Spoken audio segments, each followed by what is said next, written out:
Here is Jessica Savage. Good evening.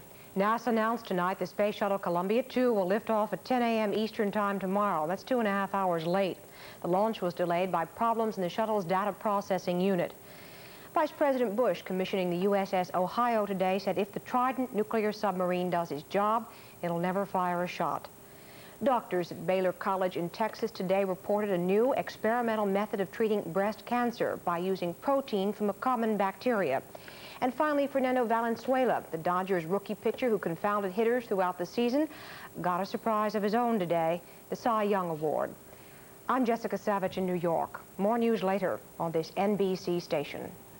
Yeah, back with more after this.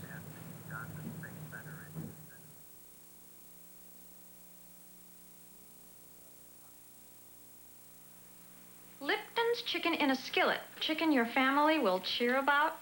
Brown pieces in a skillet. Add Lipton onion soup mix in 1/3 cup of water. Stir in a can of whole tomatoes. Cover. Simmer. And serve. Lipton's special blend of seasonings and toasted onion pieces makes a chicken your family will cheer about. Soup up your chicken with Lipton. Soon the house was bursting with rabbits, and the Papa Rabbit said, "We need a new house!" And our Century 21 agent found the house. "That's right. But how can we manage with interest rates so high?" I've arranged with the seller to take back a second. It's just one way to use alternative financing. It's all explained in our brochure. Great. We're America's #1 top seller. The perfect house. For all us rabbits. Century 21.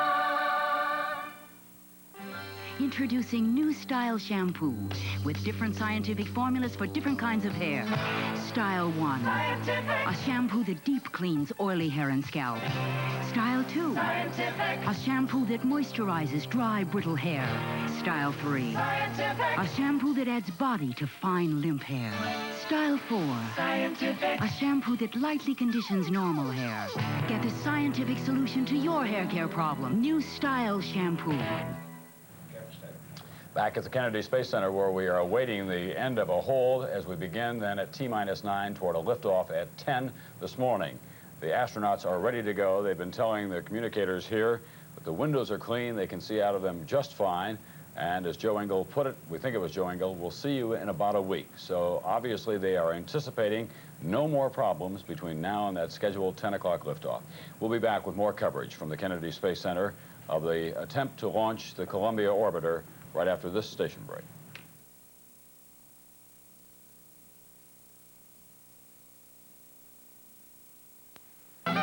Introducing new Natural Start Natural Fiber Laxative. Better for your system and better tasting. Better than chemical stimulants because natural grain fiber works with your system gently, more naturally. And the new caramel-like form was proven better tasting, preferred 3-to-1 in a test over the regular leading fiber laxative. To relieve constipation, use new Natural Start Natural Fiber Laxative. Israelis oppose Mideast peace alternative, the story at noon.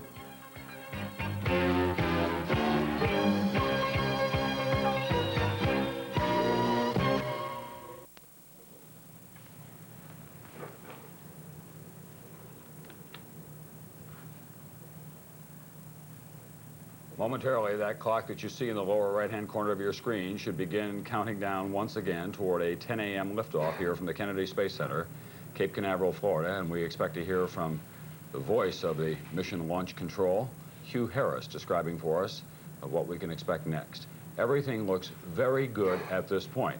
That's not good enough, of course, because problems can develop between now and 10 a.m. this morning, when many of the functions of the Columbia orbiter and the launch of the Space Transportation System, many of the functions begin to take effect. You'll recall that just 8 days ago, it was stopped at T-31 and holding, which is only second place for I guess, for a last second hold. There was one at, what, 18 seconds, you think, at some point? Oh, we had one at T plus 3 seconds. We had ignition, but not liftoff. Yeah. We should have the clock going at this point, we think, according to our own clocks it's here. About 15 seconds beyond what it should be. We're waiting for Hugh Harris, the NASA spokesman to make an announcement. It ought to be coming up momentarily, but they are about a half a minute now behind the schedule they had set for themselves to, as they say, pick up the count. Here's Hugh Harris. Minus 9 minutes and holding. Launch Director George Page asked for a slight delay in picking up the countdown at this point while he checks a couple of things which he heard during the countdown. He has just checked with the range safety officer to determine that a dropout of the main carrier wave that is used by the range safety people is not serious, and that a backup carrier signal is satisfactory. He is also checking on several other things, and we will get back to you as soon as a determination has been made to pick up the countdown. This is Shuttle Launch Control. Interesting, because Shuttle Launch Control announced about 5 minutes ago that Launch Director Page had been told by the various managers of parts of this system that there were no constraints on launch. So he's going over those figures very carefully, and we are now, for the first time this morning, in an unscheduled hold that is lasting a little bit longer than we had expected. But as you can see, a beautiful day here. And everything mechanical that we're aware of is ready to go. The spacecraft seems fine. What is a main carrier wave, Joe Kerwin? Well, they're talking about a transmitter failure, near as I can figure out. It's the main wave on which you modulate to produce voice, or in this case, commands. But again, they're checking to see whether the backup is satisfactory, because most of these systems have not only a single backup, but a second backup to that as well. And I expect he'll get that answer, but he wants to make sure. As near as I can figure, this would be the transmitter on which the safety officer transmitted abort commands to the spacecraft. Could it be the frequency on which if they had to blow something up, they would transmit? It could be that one, too. That as well? Yes. Yeah. One we hope we don't have to use. I'm fully aware of that, Dr. Kerwin. I must say that much to the credit of NASA, it's always astounding to me at how much we can listen in on. We hear a great deal on the loops that are available as George Page talks to his various people, as we hear from Hugh Harris describing what is going on. Right now they're a little quiet as they make these checks in a quieter loop. The fact is, an awful lot of information is made public during the course of these launches and attempted launches, and last week well, let's listen to hear what we're going to hear. Well, that's one of the astronauts we just heard. Yeah. Thank you, George, and we concur with everything you said. We'll get it off right. That was one of the astronauts responding to George Page. Got a one up here, George. Sounds pretty positive. That was Engel. Right. Yeah. I mean, they don't sound as though there's any trouble, even though this hold has lasted 3 minutes longer than we thought it would have. I think Mr. Page is being conservative because this is his last big chance to make sure everything's They don't want to lose this one. Hugh Harris. Shuttle Launch Control at T-minus 9 minutes and holding. Launch Director George Page has checked on a number of problems which had come up during the countdown to determine that there are no constraints at the present time. He has spoken to the launch crew and says, let's take our time. It's been a hard one. Watch all your data, but we're going to do it right. He has spoken to the crew, and he's to Joe Engel and to Dick Truly, and said, we're going to give you a good one. We're in the process now of the test conductor going over the hold criteria with the launch team to let them know what points holds can be called and what the proper procedure is to call that hold. Launch Director George Page has told the launch team to take their time and do it right. We're standing by now to get word of the point at which we will be picking up at the T-minus 9 minutes point. This is Shuttle Launch Control. Once again, the voice of Hugh Harris summing up the situation there. They're going through very carefully the situation in case they have to have another hold, for one thing, between once they start the clock at 9, between that and the time of liftoff. They did have a hold last time around. That was computer activated. This time they're going through the various checkoffs to see that everything is all right. They're checking the final launch verification systems downrange. Does that make sense? I guess it doesn't entirely, but they're doing. What we're still waiting for, we have to presume, was what we were told before, that the range safety communications network is being looked at to see if they can make that work.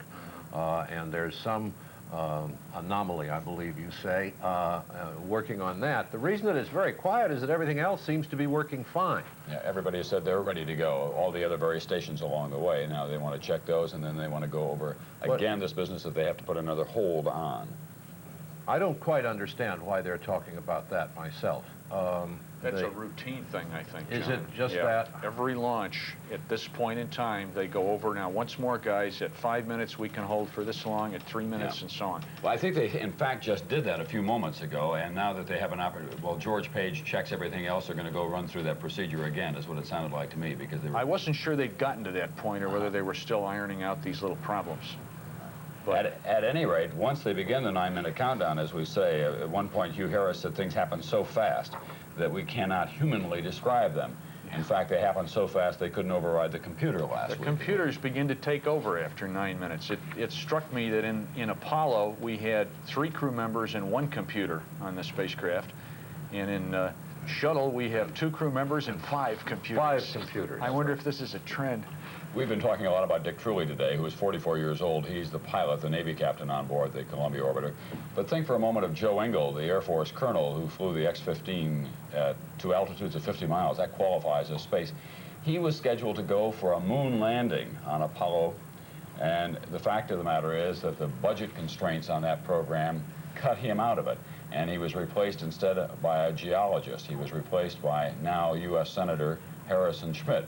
So Joe Engle, who has been waiting for 15 years, finally gets his moment in space, and as you heard him just a few moments ago, he's willing to wait a couple of minutes more as George Page makes sure that everything is working just the way they want it to. They've had more than their share of difficulty here with the Columbia in the last week or 10 days or so, beginning last week when they had to stop the launch at just 31 seconds before liftoff, and then yesterday as they had to rush out to California and pick up a black box, one of the sensory pieces of equipment that they put in there, and had to rush that back. They want to make sure they get it off this morning. You know, life is full of tricks of fate when you're an astronaut. Tom Mattingly is the backup commander on this, and he couldn't go on Apollo 13 because he had the German measles. Just ordered that the clock will be picked up at 1 minute after 10 Eastern Standard Time this morning. We have just had a check of the various major managers for this morning's launch. Norm Carlson has conducted that check, and all of the managers have said they are ready to pick up at the proper time. So you heard Hugh Harris saying... Launch Director George Page has just asked Deke Slayton, the OFT launch manager, if he is go, and Deke Slayton has said he is go for launch.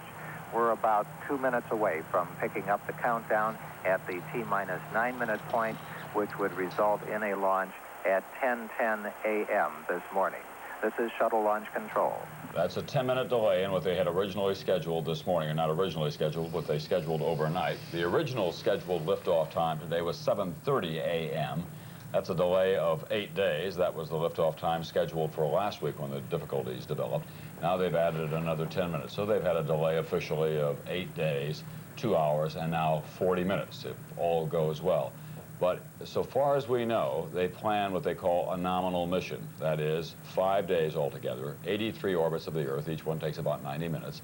And they are scheduled to set down in California next week, about midday now it would be, in the Eastern time zone, and what, about 10:30 in the morning in California? I think around 10:30, 11 o'clock. Yeah, so it'll be about 2 in the afternoon for those of you who want to think about your day next week, and we'll have live coverage of that landing as well. I gather they've got, what kind of a window do they have at the other end? They just don't want to land in the dark, for one thing. They don't want to land in the dark. They have the usual weather constraints. We would like to have a crosswind for this landing, a gentle one, so as to test the orbiter out in those conditions. And an afternoon landing gives you a better shot at that. So the launch delay may give us a little extra information on landing. It occurred to some of us that we wouldn't have to get up quite as early in the morning to get out to that. Well, two out of the 3 people won't have to get up as early. Let's go to launch control. Seconds away from picking up the clock at the T-minus 9-minute point. All of the major managers have indicated they are ready to go, and we are at T-minus 9 minutes and counting. The launch sequence are now being controlled by the ground launch sequencer from now up to the T-minus 31 second point, when they'll switch to the onboard redundant set launch sequencer. The ground launch sequencer is part of the launch processing system and operates by relaying commands to the orbiter's onboard computers, which then reports back to the launch processing system that the commands have been executed. The primary job of the computers is to check that all of the launch commit criteria are being met, such as propellant loads, temperatures, pressures, and other measurements. The chase aircraft have been launched from Patrick Air Force Base. We'll be back with more from the Kennedy Space Center right after this. Of this morning's launch.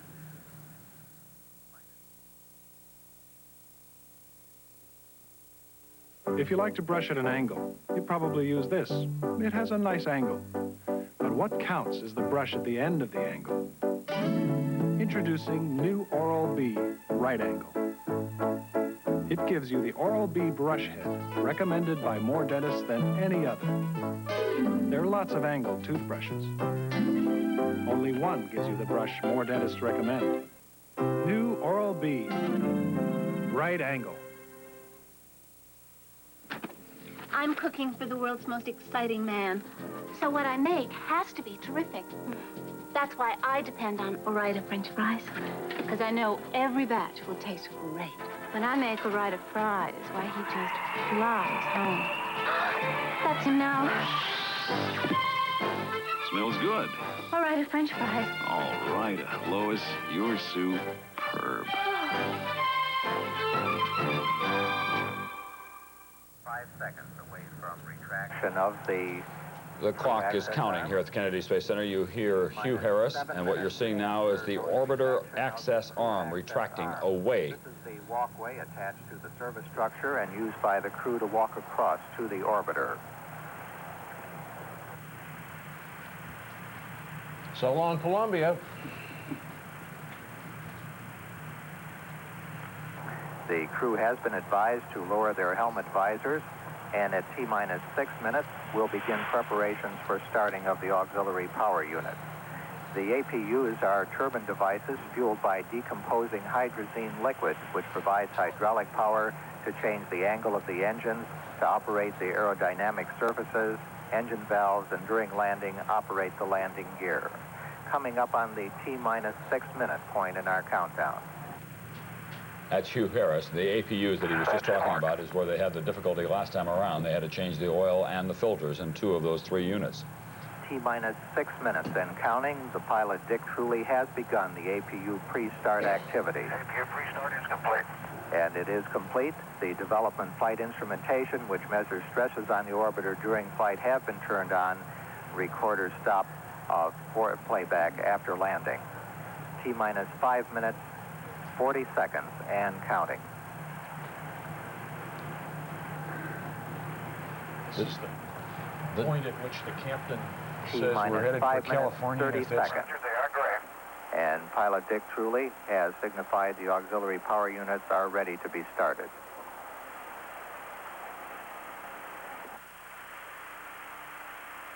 T-minus 5 minutes, 15 seconds, and counting.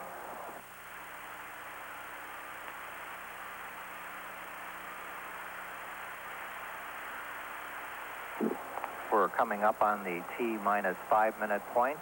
2, 1, T-minus 5 minutes. We have a go for APU start, and the start sequence has begun.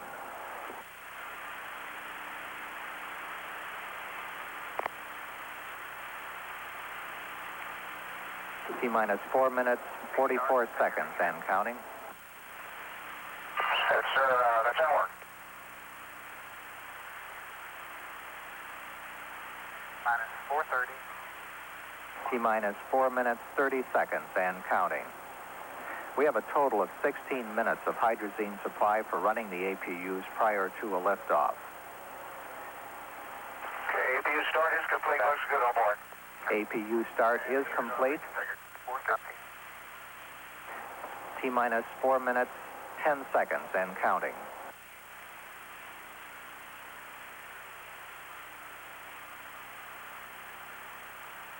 Minus 4 minutes. T-minus 4 minutes. We have begun nitrogen purge of the main engines on the orbiter. T-minus 3 minutes, 50 seconds, and counting. T-minus 3 minutes, 45 seconds. The elevon, speed brake, and rudder are being moved through a pre-programmed pattern to assure that they'll be ready to be used in flight. Little exhaust from the APUs coming out the tail of the orbiter, indicating that all is well. T-minus 3 minutes, 28 seconds and counting. The shuttle is now on internal power. However, the fuel cells are still receiving their fuels from the ground support system through the tail service mast for 1 more minute. T-minus 3 minutes, 15 seconds. The profile checks of the aero surfaces have been completed and checked. T-minus 3 minutes, 5 seconds. The engine gimbal or movement check is underway to assure that they're ready for flight control. T-minus 2 minutes, 55 seconds and counting. The LOX valve on the external tank has been closed and pressurization begun. After the tank is pressurized, the hold capability is limited. T-minus 2 minutes, 40 seconds. We have cleared the caution and warning memory. The gaseous oxygen vent arm is being retracted. T-minus 2 minutes, 30 seconds and counting.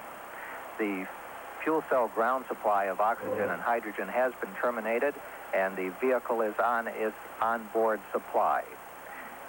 T-minus 2 minutes, 15 seconds. The main engines have been gimbaled to their start position, and the pressure on the liquid oxygen tank is at flight pressure, coming up on the 2-minute point. T-minus 2 minutes and counting. The liquid hydrogen vent valve has been closed and flight pressurization underway.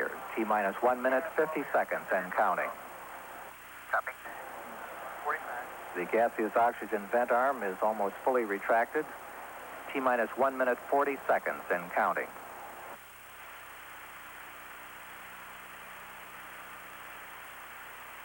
T-minus 1 minute, 30 seconds, 90 seconds away from launch of STS-2.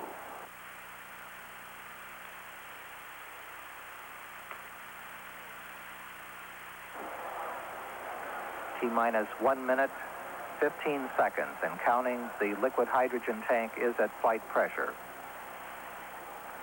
Coming up on the 1 minute point in our countdown, everything going smoothly. T-minus 1 minute and counting.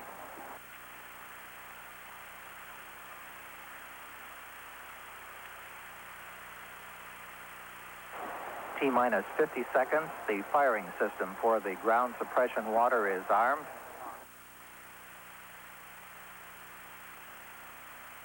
T-minus 40 seconds. Development flight instrument recorders are on.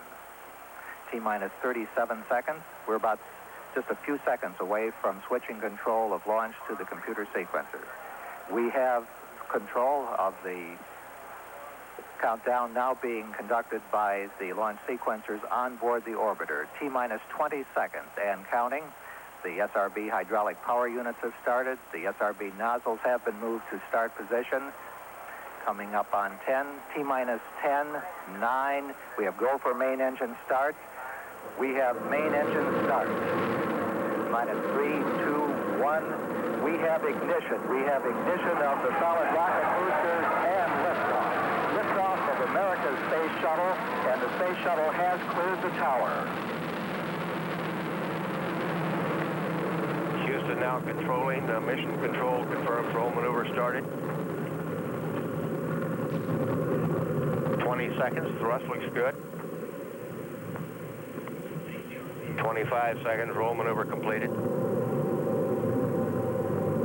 30 seconds. Columbia now 1 nautical mile in altitude. 35 seconds. Status check. Mission controlled by Flight Director Neil Hutchinson. Given a go at 40 seconds. Columbia, Houston, your go at 40. Roger, go at 40. And master arm, and it's the 48 seconds. Throttling inch down for max. Roger, ignore the master alarm, Columbia. Okay. Coming up on period of maximum aerodynamic pressure on the vehicle.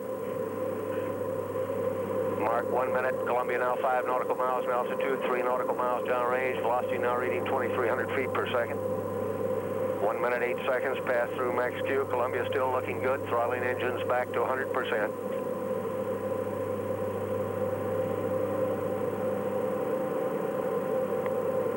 1 minute 20 seconds. Columbia now 9 nautical miles in altitude, 6 nautical miles downrange. Velocity now reading 3,000 feet per second.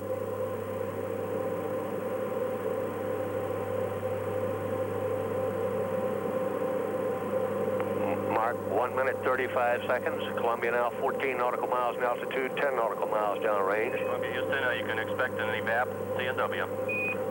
1 minute 45 seconds. Coming up on negative seats where altitude's too high for ejection seat. Your negative seats. Roger, negative seats. Mark 1 minute 55 seconds. Columbia now 21 nautical miles in altitude, 18 nautical miles downrange. Velocity now reading 5,000 feet per second. Standing by now for solid rocket booster separation confirmation. 50 at 205. Roger, copy. PC less than 50.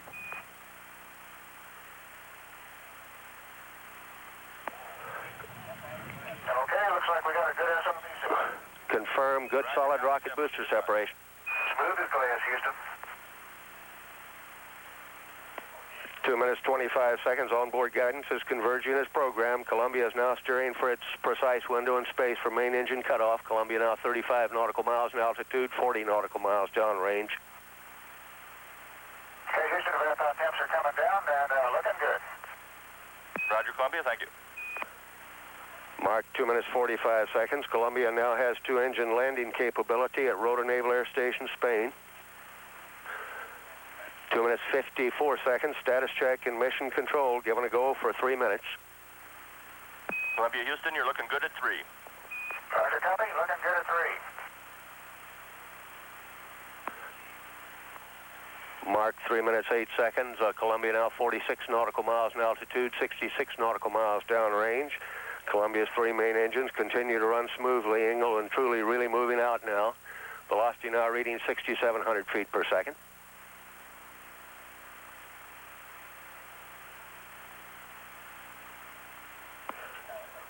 Mark 3 minutes 30 seconds. Columbia now 52 nautical miles in altitude, 85 nautical miles downrange. Velocity now reading 7,000 feet per second. Return status check and emission control by Flight Director Neil Hutchinson. Ingle and Truly given a go to continue.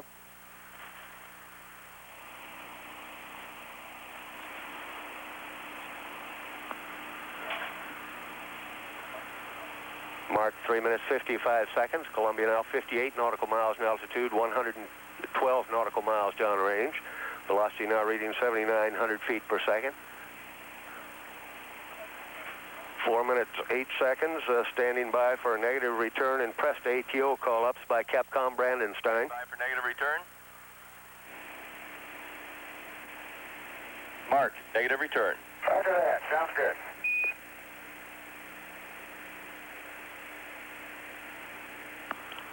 With that call-up, Ingle and Truly now committed to space travel. They can no longer turn around and return to the launch site. 4 minutes 35 seconds. Columbia now 60.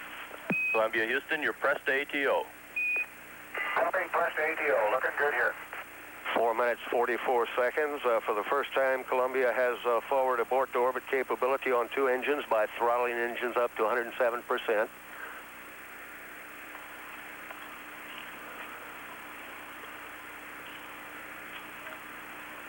Minutes. Columbia now 68 nautical miles in altitude, 189 nautical miles downrange. Velocity now reading 10,300 feet per second. Columbia, Houston, your normal throttles. Copy that. Normal throttles. 5 minutes 14 seconds. That call up by Capcom Brandenstein says that Ingle and Truly now capable of abort to orbit on 2 engines without throttling up Columbia's engines. 5 minutes 25 seconds. Columbia now 68 nautical miles in altitude, 228 nautical miles downrange.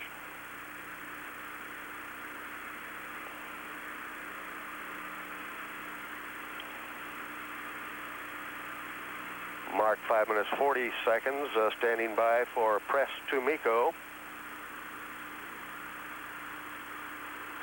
Columbia, Houston, you're pressed to MECO.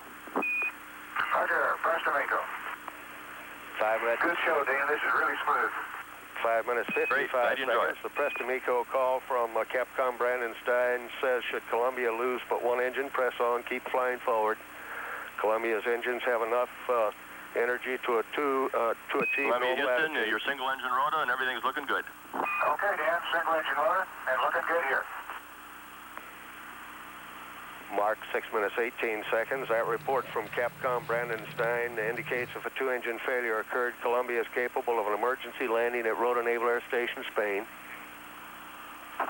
Mark 6 minutes 30 seconds. Columbia now 68 nautical miles in altitude, 346 nautical miles downrange. Velocity now reading 14,900 feet per second.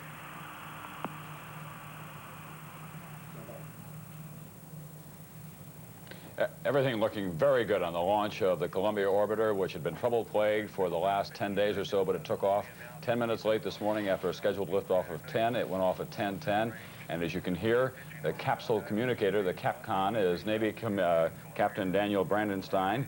We're also hearing John McLeish. We're moving toward now main engine cutoff, MECO, at 8 minutes into the flight. Let's listen for just a moment. Columbia, Houston, your single engine, press to MECO. Roger that. Single engine press. That's looking good, Dan. 7 minutes, 20 seconds. That report says that England truly can achieve normal engine cutoff targets even if two engines go out. Mark 7 minutes, 30 seconds. Columbia now 64 nautical miles in altitude, 511 nautical miles downrange. Velocity now reading 20,000 feet per second. 7 minutes, 43 seconds. G-forces building for England truly now, coming up to 3 Gs.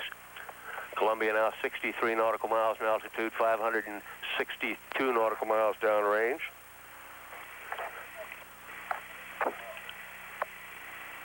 Mark, about 8 minutes. 15 seconds after the main engine cutoff. Columbia's main engine's slowly being throttled back now. Should be throttled at 65% at 6 seconds before main engine cutoff. Columbia now 63 nautical miles in altitude, 645 nautical miles downrange. Velocity now reading 24,000 feet per second. They're close. And in a few seconds, the big external fuel tank, that giant tank, 8 minutes, 28 seconds, standing by now for main engine cutoff. First the engine stops, then the tank separates. Roger, we copy, Columbia.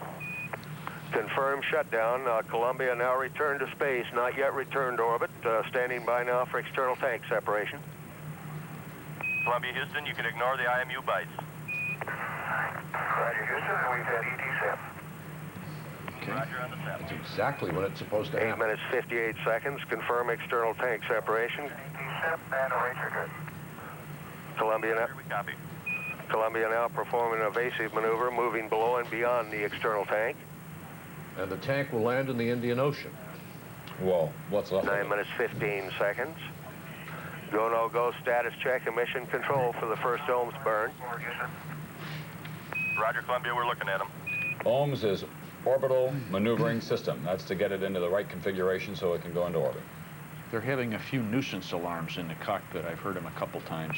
Columbia, Tell them Houston, to you're ignore go this for and that. nominal Ohms 1 and for APU shutdown on time. That's a big go. Okay, Dan, and we're maneuvering to attitude now. That means they're 9 minutes, 44 seconds. Columbia now maneuvering Ohms 1 burn attitude using the two 6,000-pound thrust engines. Ohms 1 will be posi grade, moving Columbia forward and higher on her flight path, placing Columbia in orbit. It's the switch from being an airplane to a spacecraft. Right. Going on right now. Yep. The go to shut down the auxiliary power units means no landing at Edwards on this pass. MECO, no problem. Okay, and we got 3 on loop. I believe you're there now, but we'll catch you in a minute. Roger, and the VAP is shut down. We'll need it cycled off and then back to the primary on.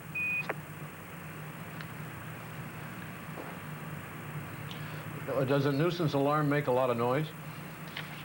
Or is it just It's a ding-dong noise in a red light. Roger. You want to check on all of those. Right. Negative, that's the VAP. Roger that, gotcha. Okay, it sounds like their cooling water evaporator cycled off at MECO, and they're going to turn it back on here in a moment. They've got 2 of those, too. Right. And Columbia, Houston, we're about 40 seconds from LOS. Both Ohms engines look good going over the hill. Configure LOS. We'll see you at Madrid. Okay, Dan, we'll see you there. LOS is loss of signal. That means they'll be out of touch for a while. Yeah. And as long as they're out of touch, we're going to show you, I think, one of the best sights anybody can ever see anytime, and that's the liftoff of the Columbia Orbiter here this morning. 10 minutes past their scheduled liftoff time of 10, but in the final seconds, everything went very smoothly. Here's what it looked like lifting off pad 39A at the Kennedy Space Center, Cape Canaveral. 10, 9, we have go for main engine start. We have main engine start. 1, we have ignition. We have ignition of the solid rocket booster and liftoff. Liftoff of America's Space Shuttle, and the Space Shuttle has cleared the tower. Houston now controlling. Mission control confirms roll maneuver started. 20 seconds. Thrust looks good. 25 seconds. Roll maneuver completed. 30 seconds. Columbia now 1 nautical mile in altitude. 35 seconds. Status check and mission controlled by Flight Director Neil Hutchinson. Given a go at 40 seconds. Columbia, Houston, your go at 40. Roger, go at 40. And master arm, and it's the 48 seconds. Throttling engine down for Mexico. Roger, ignore the master alarm, Columbia. Coming up on period of maximum aerodynamic pressure on the vehicle. Mark 1 minute. Columbia now 5 nautical miles in altitude, 3 nautical miles downrange. Velocity now reading 2,300 feet per second. 1 minute, 8 seconds. Pass through Mexico. Columbia still looking good. Throttling engines back to 100%.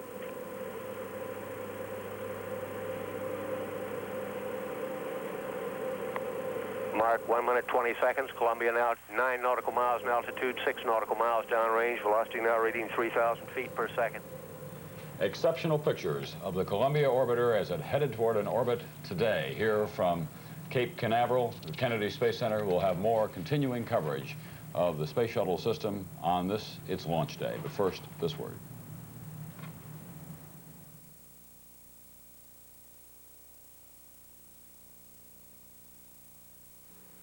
Why is our front-wheel drive Chevy Citation such a hero with so many Americans? Let's ask Perfect Couple. Our Citation? Perfect car. Roomy perfection for 5, plus perfect wagon-like space for our twin golden retrievers. Perfect breed.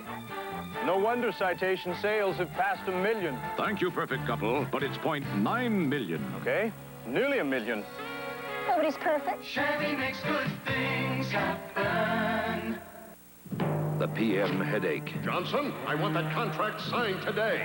It's from office tension that followed you home. But, Mom, why not? It's from daytime pressure that can sometimes build into the tension headache that could spoil your night. For the PM headache, get Excedrin PM Relief. It combines a powerful pain reliever for your headache and a mild relaxer to help you get to sleep. For the PM headache, get Excedrin PM Relief. Help your cat to thrive. Help your cat to 1, 2, 3, 4. Thrive. Thrive cat food from Purina with nutritional ingredients from all 4 basic food groups. Thrive is nutrition at its best. 100% complete and balanced. Thrive has 1 for his bones, 2 for his eyes, 3 for his digestion, 4 to energize. So help your cat to 1, 2, 3, 4. Thrive. Some things are too good to keep to yourself, like the JCPenney pre-holiday sale, with savings on motion skirt, the bow blouse, and motion pant. Keep saving on denim jeans for men and flannel shirts, plus 30% off kids' outerwear. For keeping house, these bath towels are 25% off, and save $9 on this electric blanket. The fabulous pre-holiday sale. Keep it up, JCPenney. We're back at Kennedy Space Center, where Launch Pad 39A is now empty. The Columbia Orbiter headed for Madrid, Spain, where we expect to hear from it in about 3 minutes and 30 seconds once again. Astronauts Engel and Truly looking forward to what appears to be a very good flight. They got off this morning at 10:10 Eastern Time, and for those of us who were here in Florida, it was a remarkable sight because we could step outside and watch it. What do we figure, John? 55 or 60 miles into space? Well, we saw it at a great distance into space. I've seen a lot of these things go. The weather there was some little clouds in the sky, but mainly we were able to follow the rocket with our glasses for about 4 minutes or 5 minutes, and that was incredible. We followed it with our eyes and through the separation of the fuel tanks, which is, I don't think I've ever seen the solid rockets, not the solid fuel tank. Yeah, the solid rockets, the big ones on either side, they come down in parachutes and then they reuse them again. They are not using the ones from last time around, by the way. They'll be reserved for a later flight, but they are all recycled, right? That's right. So you're breathing a little easier as a representative of NASA at this point, Mr. Kerwin. You've been very calm. I'd like to report that my pulse rate is down to 84. And sinking all the time. Well, that's good to know. That was a big moment for NASA, after all, because they had a lot at stake here. Things had not gone well in the last week or so, so they were able to get off the ground.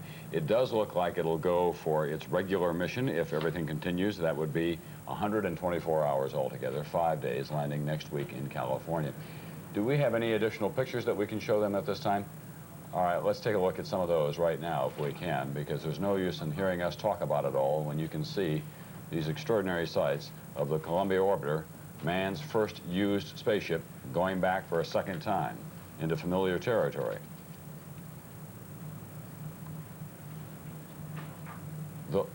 The launch will be, actually the orbit will be at a slightly different configuration this time because they're carrying a lot more, for one thing.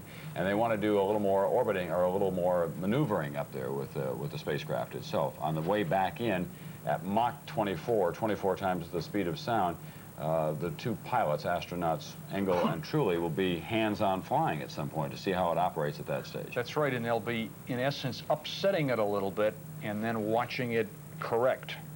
To see how well it works. To see how well the control system will correct errors. Just to remind you, we'll be waiting to see, in just not very long from now, some television pictures from outer space. And what's going to happen is the orbiters are going to get upside down up there, and it's going to open these big payload bay doors so that they can activate the cooling system. And then as it comes back in, it flops on over and it lands in about this configuration with an enormous amount of heat building up here on the bottom of it where they have those tiles in place. You'll also recall that the first time we saw television pictures from the first launch of the Columbia Orbiter, we noticed the missing tiles back here, so we'll be looking for that as well. Let's listen to Shuttle Control now.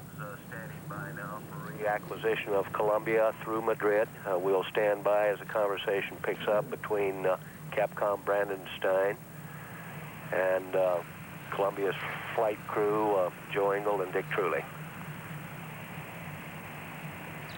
You'll be hearing those phrases, as John explained a moment ago, LOS, loss of signal, as they whip around the world and various tracking stations. Hello, Columbia, this is Houston talking to you through Madrid. We have you for 4 minutes. Configure AOS.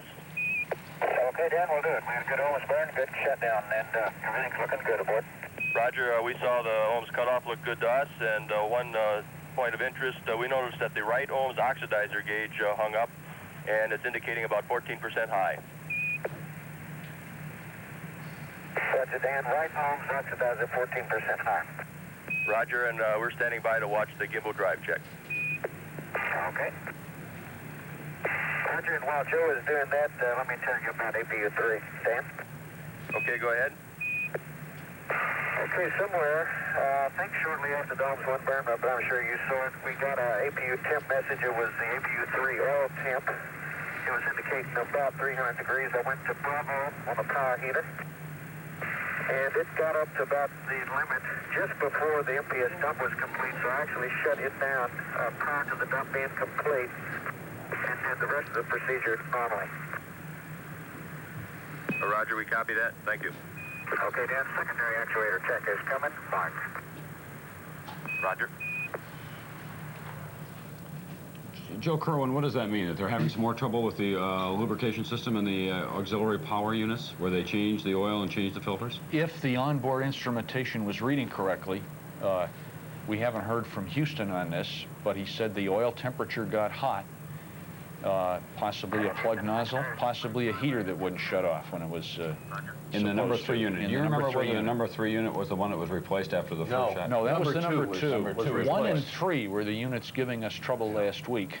But it could also be, as Joe knows, it could also be they have a water system for cooling some of those as well. Yeah. And if the water system wasn't working, that would bring you up to about 300 degrees. Just so. And they were having a little trickiness with the water cooling system. They had one a light that went off on one of the readings as they went up. Different cooling system. That's the main evaporator.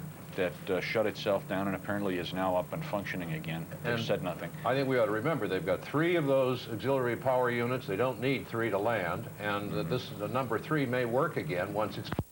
Yeah, they'll be shut down until Tuesday. Yeah, they'll shut down. These are the hydraulics that operate the rudder and the flaps and the various rocket engines. They also operate the speed brakes, which are real important when you're landing, as you might expect. Power brakes and power steering. That's right. Yeah. Back after a station break.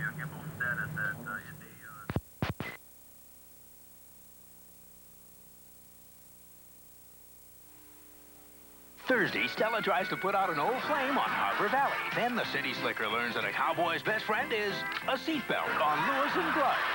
Then, on Different Strokes, Kimberly tries her hand at modeling. I found it amusing. And on Give Me a Break, the Chief's hot date gets a cold reception. Tonight is County Night on NBC.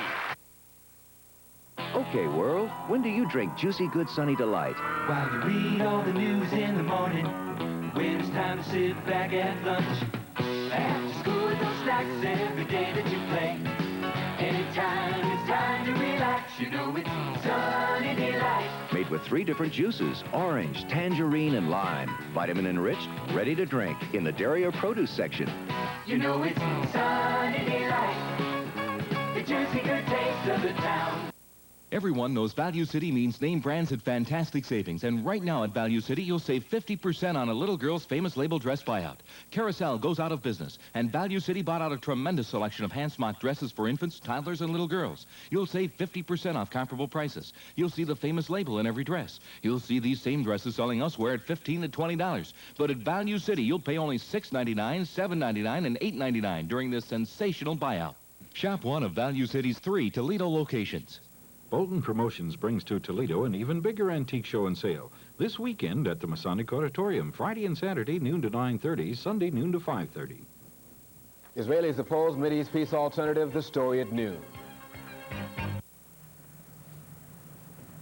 Astronauts Engel and Truly now about to lose their communication signal with Houston Mission Control there as they rocket around the Earth on this, the first orbit of what they hope will be 83 orbits altogether in the Columbia orbiter. We're going to take a look one more time at how they left this planet Earth this morning at 10:10 Eastern Standard Time from the Kennedy Space Center. 9, we have go for main engine start. 5, we have main engine start. 3, 2, minus 3, 2, 1, 0.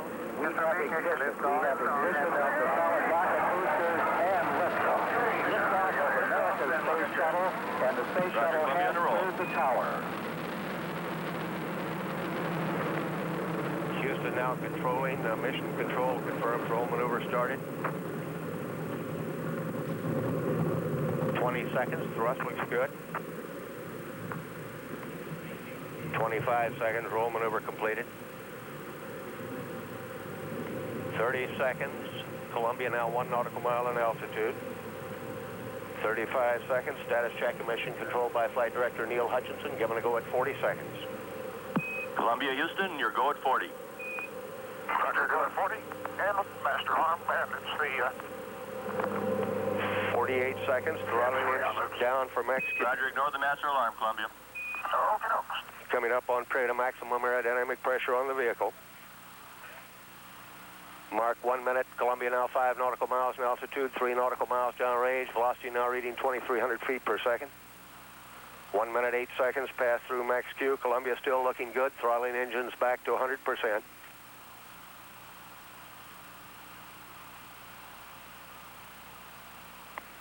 Mark 1 minute, 20 seconds. Columbia now 9 nautical miles in altitude, 6 nautical miles downrange. Velocity now reading 3,000 feet per second.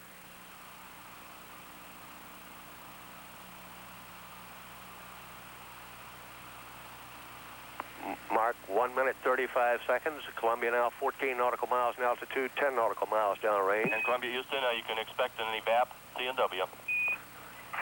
1 minute, 45 seconds. Coming up on negative seats where altitude's too high for Columbia, ejected Houston, seat. your negative seats. Roger, negative seats. Mark 1 minute, 55 seconds. Columbia now 21 nautical miles in altitude, 18 nautical miles downrange. Velocity now reading 5,000 feet per second. Standing by now for solid rocket booster separation confirmation. PC lesson 50 at 205. Roger, copy. PC lesson 50.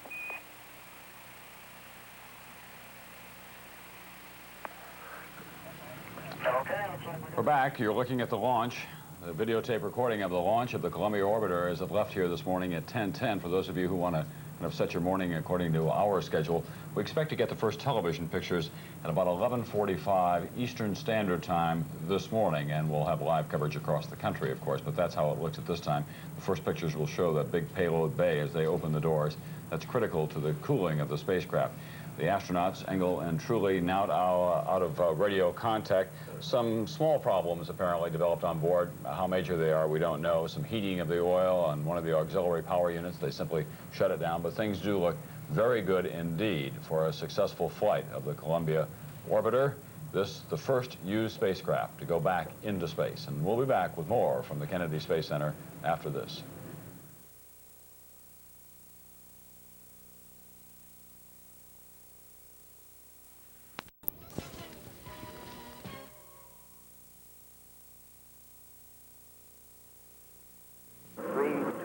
1.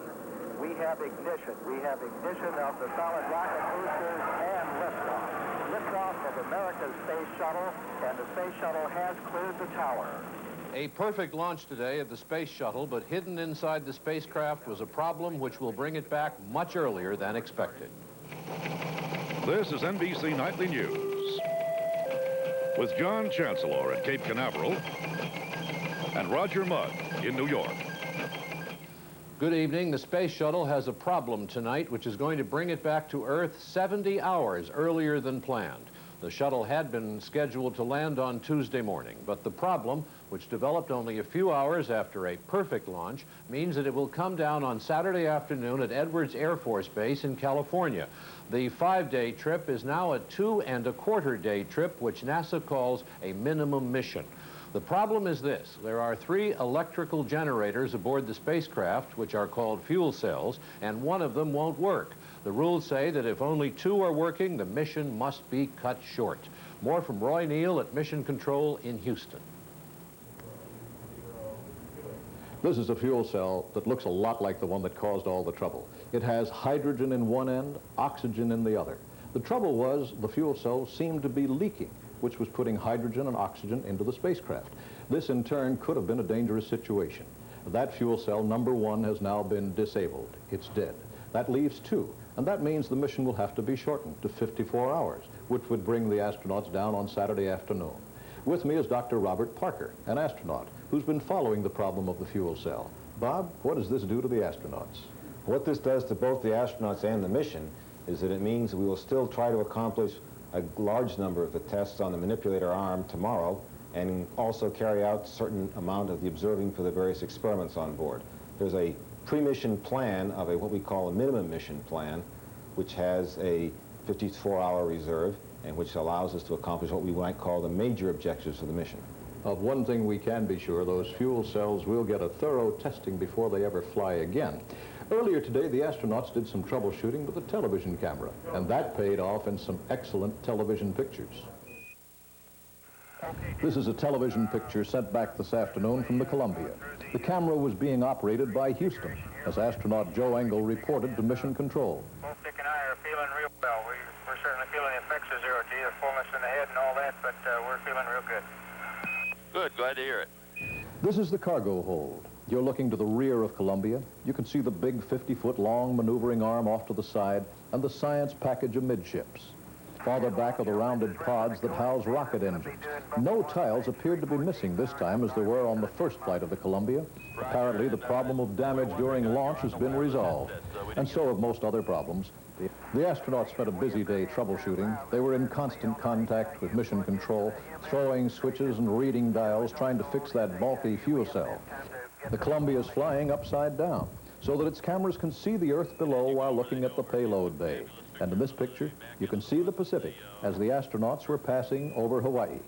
But instead of 83 orbits as planned, Engel and Truly now should be coming back after only 32, unless NASA management changes its mission rules. And management does want to keep them up there long enough to accomplish the major objectives. Roy Neal, NBC News at Mission Control in Houston. There is considerable sadness here tonight at the Kennedy Space Center because of the minimum mission the Space Shuttle must now fly. Sadness intensified because so much effort went into getting it off the ground this morning. A part had to be replaced, which delayed the launch more than 2.5 hours.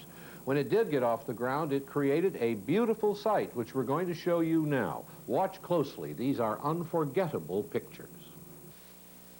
Yeah, how do your windows look today? They're clean as a whistle. We thank you. All right, sir. Coming up on 10, T-minus 10, 9. We have go for main engine start. We have main engine start. Minus 3, 2, 1. We have ignition. We have ignition of the solid rocket boosters and liftoff. Liftoff of America's space shuttle, and the space shuttle has cleared the tower.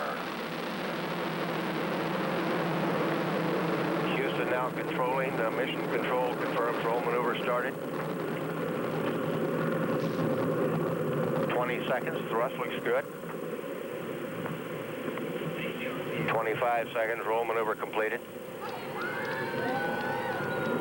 30 seconds. Columbia now 1 nautical mile in altitude. 35 seconds. Status check mission controlled by Flight Director Neil Hutchinson. Given a go at 40 seconds. Columbia, Houston, you're go at 40. Roger, go at 40. And master arm, and it's the... Confirm good solid rocket booster separation. Smooth as glass, Houston. England truly now committed to space travel. They can no longer turn around and return to the launch site. Dan, you wouldn't believe this. This is fun.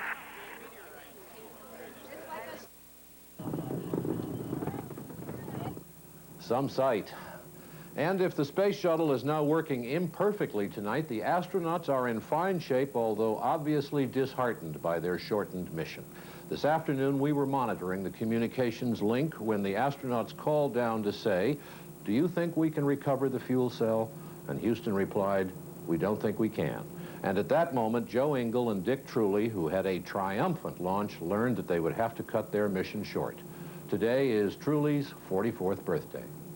We'll have more on space later in the program.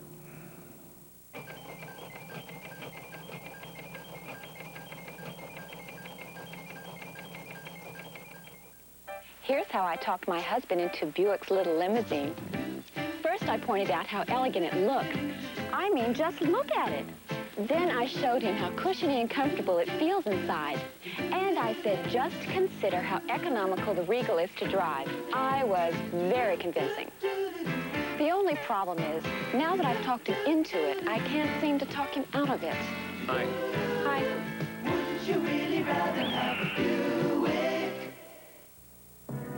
This is California wine country, where many of America's finest wines are born. The wine country isn't far from San Francisco. So naturally, San Franciscans really know their wines.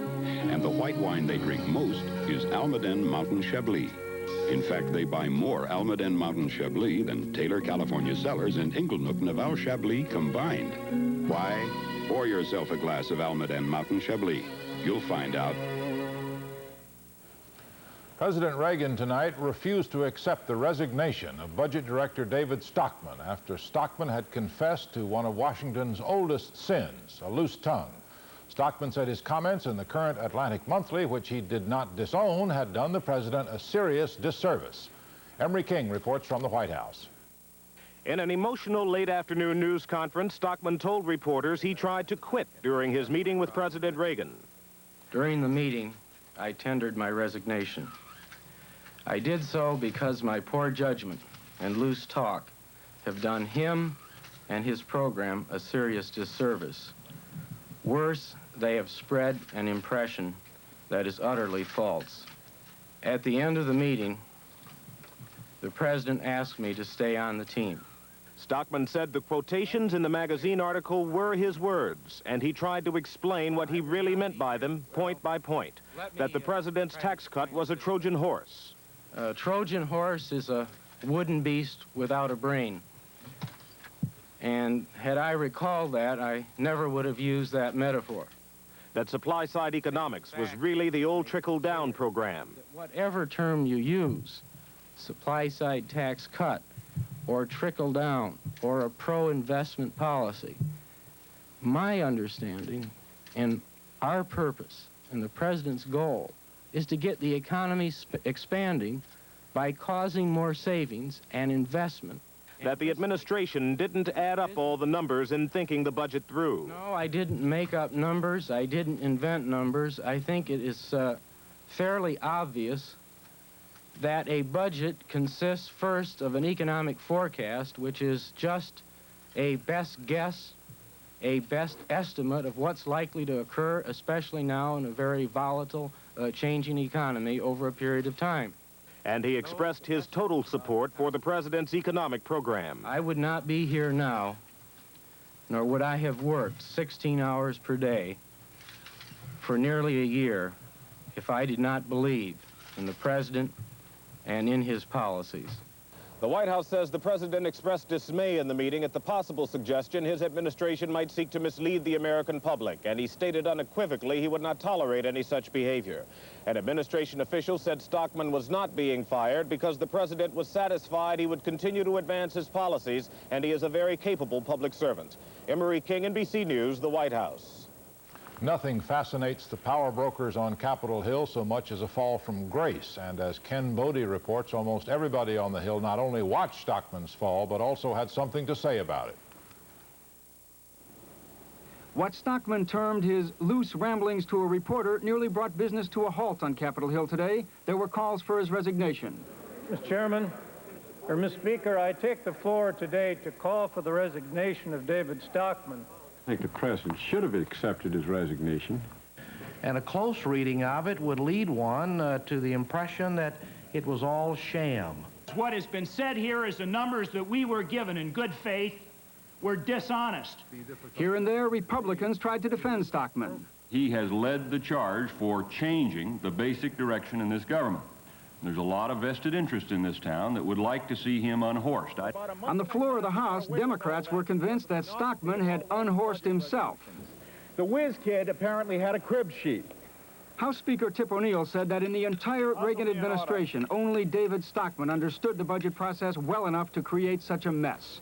When it became clear that Stockman was not going to resign, Republican leader Robert Michael leapt to his defense. I haven't heard anything that's been talked about that shakes my judgment in his ability to operate as a good budget director. There's been none better, and it'll be a long, long time before there's another one. Michael said he believes Stockman can recover, but he also admitted that the budget director's self-inflicted wounds may prove so serious that eventually he will have to quit. Ken Bodie, NBC News at Capitol Hill. Left unanswered tonight by the White House and the Republicans is the question why President Reagan decided to keep Stockman when what he did was described as a grievous error. The answer is probably contained in the phrase damage control, that a political judgment was made to ride out the storm by having Stockman confess his mistakes and then rally to his defense.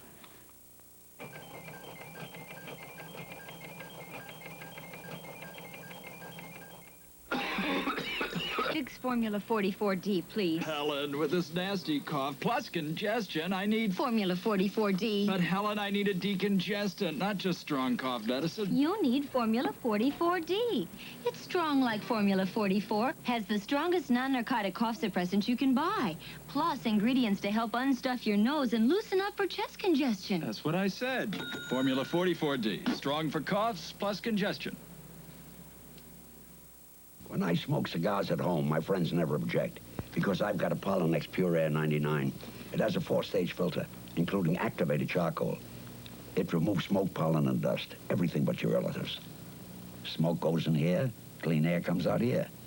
And you can even dial a citrus scent, or no scent at all. These are my friends. They're crazy about my Pure Air 99 from Pollenex. Right, girls?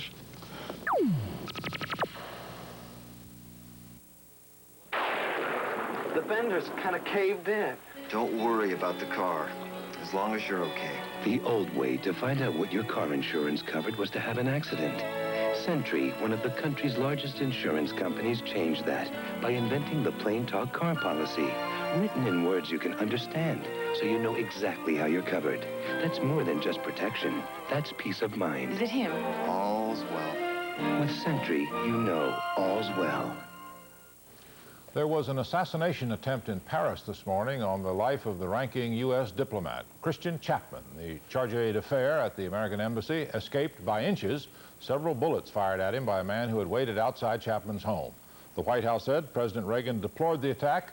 Secretary of State Haig said the attacker may have been a Libyan hitman. We have 2 reports. French police say they'll give a regular police escort now to Christian Chapman, which he had earlier refused despite threats to his life. This morning, as Chapman left his home for the embassy, the gunman walked up behind him and fired 6 shots. Chapman dodged behind his car. The gunman missed but got away. He'd been so close, Chapman could describe the color of his eyes, black.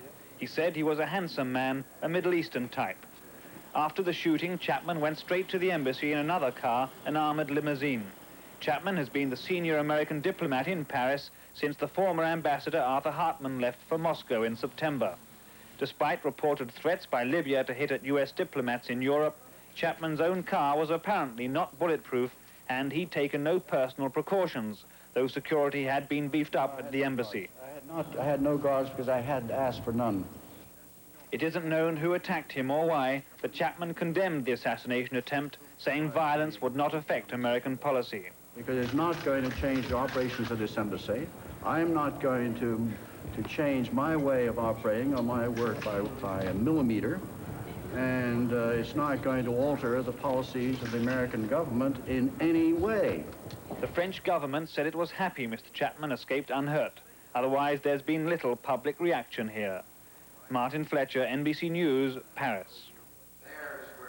During a hearing on Capitol Hill, Secretary Haig quickly fingered Libya as the source of this attempted assassination. We do have repeated reports coming to us from reliable sources that Mr. Gaddafi has been funding, sponsoring, training, harboring terrorist groups who conduct activities against the lives and well-being of American diplomats and facilities. Going beyond Libya, the Secretary then sharply criticized Nicaragua, adding fuel to speculation that the administration may soon break relations with the Sandinista regime. Haig specifically refused to rule out U.S. military action to overthrow or destabilize the Sandinista regime, which he charged is seeking to export Cuban-style subversion in Central America. I think we cannot delude ourselves as Americans about that and then wonder, perhaps 6 months or a year from now, what happened that we have another Cuba in this hemisphere. Haig was then challenged about reports of confusion in the making and explaining of American policy, reports triggered in part by his own public charge of a White House campaign against him. You know, it's awfully important, isn't it? You know, it's amazing that we have more fun with the gossip and the hoopla than with the substance. That may say that maybe the substance is pretty damn good. Haig, throughout the hearing, took potshots at the press for being responsible for the administration's problems. Marvin Kalb, NBC News, the State Department. In Egypt, 24 people were indicted today for the assassination of President Sadat, the 4 attackers and 20 accomplices. The death penalty was demanded for all 24. Trial is to start November 21st. The Exxon Corporation said today it is pulling out of Libya. It gave no reason. Libya has been exporting more than 400,000 barrels of oil a day to the United States, and Exxon has been pumping about 1/4 of it.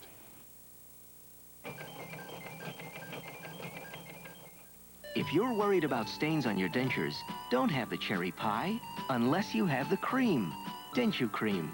And don't have the coffee unless you have the cream, Denture Cream. Denture Cream's powerful anti-stain formula helps brush away tough stains, and its refreshing mint flavor leaves dentures clean and fresh. So don't have the berries unless you have the cream. Anti-stain formula, Denture Cream, with refreshing mint. Atlanta, here we come. But we still have to find a home there and sell ours here. Hey, don't worry. I'll be working hard at this end. A Century 21 agent is there with a list of colonials. French colonials. Hey, we. We're America's #1 top seller. At Century 21, our exclusive VIP referral service can find you a home across country. We love it. While selling the house you're leaving, it's what you expect from #1. Century 21. I like helping others. It's a very special feeling. But sometimes when I feel a little irregular, I need a little help myself. And that's when I take Correctol, the modern, gentle laxative. Correctol's special formula combines a mild laxative with a softening agent. Its gentle overnight action helps me feel like myself again. It's easy to understand why so many women today use Correctol, the modern, gentle laxative.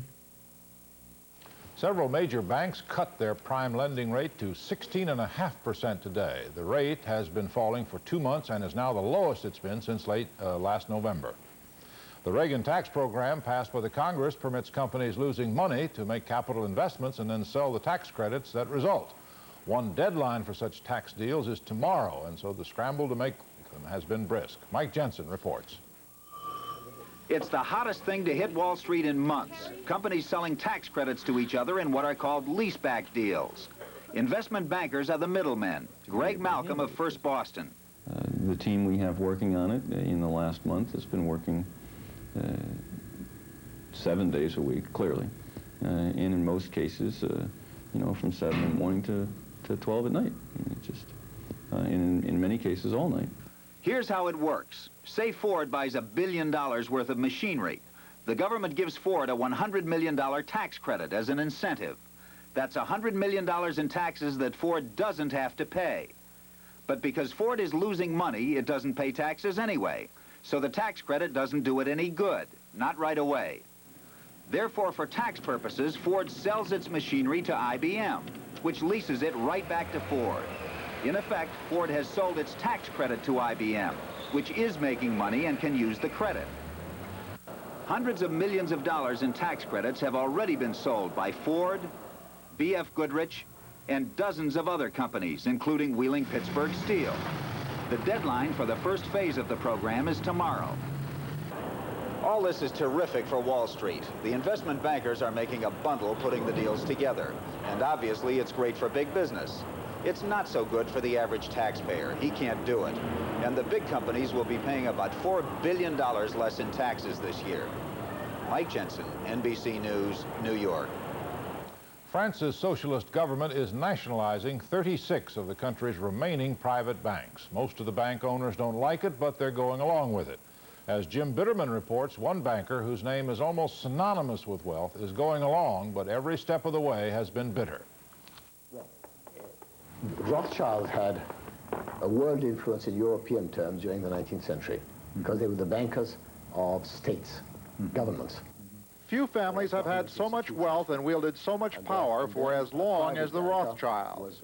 Now in France, the head of the family, Baron Guy de Rothschild, is being put out of the banking business by a government the family for the moment cannot seem to influence, Francois Mitterrand's socialists. They have virtually completed the nationalization of the country's banks, Rothschilds included, and soon the keys to the bank will be handed over to anonymous bureaucrats. The Baron has already cleaned out his office. It means the destruction, if you like, of my 40 years of professional life and all I built with all my associates. During that time, all that is being taken away from us.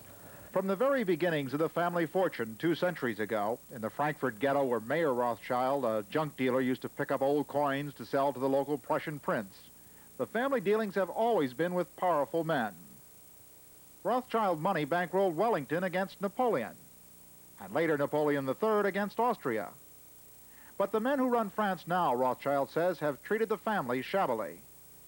Not only are they taking away the Rothschild Bank, but because the bank is the holding company for other interests, the family will lose control over a profitable portfolio of enterprises. The family will, of course, be reimbursed for it all. And, too, there is no threat to the family fortune, or to the big house in the center of Paris, or to the properties and vineyards scattered about the French countryside. It's not the money. And money is not everything in life, and we have never been for sale. A few tidbits might remain, perhaps nothing. True, there might here and there be a few tidbits. We can go on living. As a parting shot, Baron Rothschild wrote an open letter to the French. Farewell, Rothschild. But the implication of the article is that it's France that says farewell to the Rothschilds. It's too much for me. I'm fed up. So in my heart, I'm on strike. A Rothschild who's no more a banker is someone like naked, without clothes. Jim Bitterman, NBC News, Paris. Chicago's Spider-Man, who climbed a 100-story building yesterday, was brought abruptly back to earth today. Dan Goodwin was held in contempt of court for disobeying a judge's order not to climb the John Hancock building. Goodwin's friends helped him raise the $100,000 bail. The trans-Pacific flight of the helium balloon Double Eagle 5 is in trouble tonight, just 300 miles short of its goal, which is the California coast. The balloon, which left Japan on Monday, reported this afternoon it was icing up and losing altitude.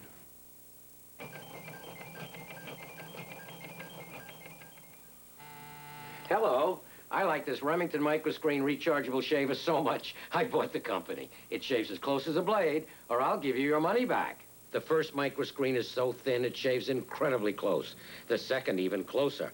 And Remington's American-made. It costs less. Norelco's imported. It costs much more. The Remington microscreen rechargeable shaver shaves as close as a blade, or your money back. And the Lady Remington, the perfect gift, also with a money-back guarantee. Recently, a few extraordinary wines were entered in a prestigious international competition. Wines made from costly varietal grapes, harvested in some of the world's finest growing regions. An oak-aged Chardonnay, a deep, full-flavored Burgundy, a light, dry Chenin Blanc, a varietal Rosé, a spicy Gewürztraminer. And each of these wines, all from a single winemaker, was judged to be among the best of the world. Silver medal, gold medal, silver, gold, gold medal. The wines, all from America, all from California, and all from the wine cellars of America's premier vintners, Ernest and Julio Gallo. The award-winning wines of Ernest and Julio Gallo. Some final words and thoughts now from Cape Canaveral, where we watched the space shuttle launch today. Television is a good way to watch. Seeing it in person is better, and we usually go out on the porch here to see for ourselves. But there are other ways to capture the sights and the spirit of space travel, and NASA is working on those ways as well. Here is Ike Siemens. Never mind that the shuttle sat on its pad for a few extra days, that the program is years behind schedule and has already cost more than $10 billion. And forget that there are those who don't find it very pretty, calling it a space lemon, a squat penguin, and the aluminum Dumbo. Still, thousands of photographers set thousands of cameras to take thousands of shots, so often indistinguishable from each other. But art and technology have met here in a less familiar way. Artists from all over the country have come to capture the shuttle, not on film, but on canvas. Bill Robles is a Los Angeles illustrator whose assignments have included the Charles Manson trial for network television. He's awed by the shuttle. It's a utopia. That's right, just stay there. I wish we could just freeze time and do this for about a week. It'd be wonderful. Artist Paul Salmon is intrigued by the space shuttle's potential. Well, the idea of man going into space is like a new frontier, and it's a very exciting the concept of man going off of this planet and exploring new planets. It's kind of like Christopher Columbus. NASA has been bringing artists here for 18 years, hoping they could convey through their art the elegance and the power of the giant rocket. Art will last for generations. We go to the galleries today, and we see Rembrandts and Lautrecs and Van Goghs, and art never fades. Photography does fade. Beginning this fall, the artist's view of the space shuttle will be exhibited at the Air and Space Museum in Washington, and later throughout the country. Ike Siemens, NBC News, at the Kennedy Space Center. We'll be at the air base in California, where the shuttle will conclude its shortened mission. Roger Mudd will be reporting from New York tomorrow night. So good night for NBC News from the Kennedy Space Center in Florida.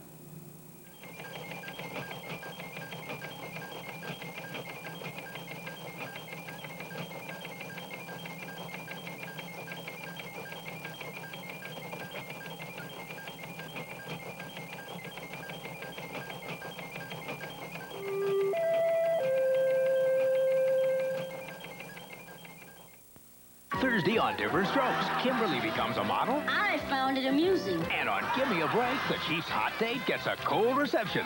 Put a cork in it, Chief. Make sure you'll have enough Polaroid film for the weekend fun.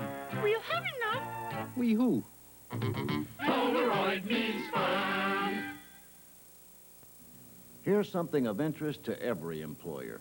With the tax-deferred income opportunities now available, a Huntington IRA program can benefit you and your employees.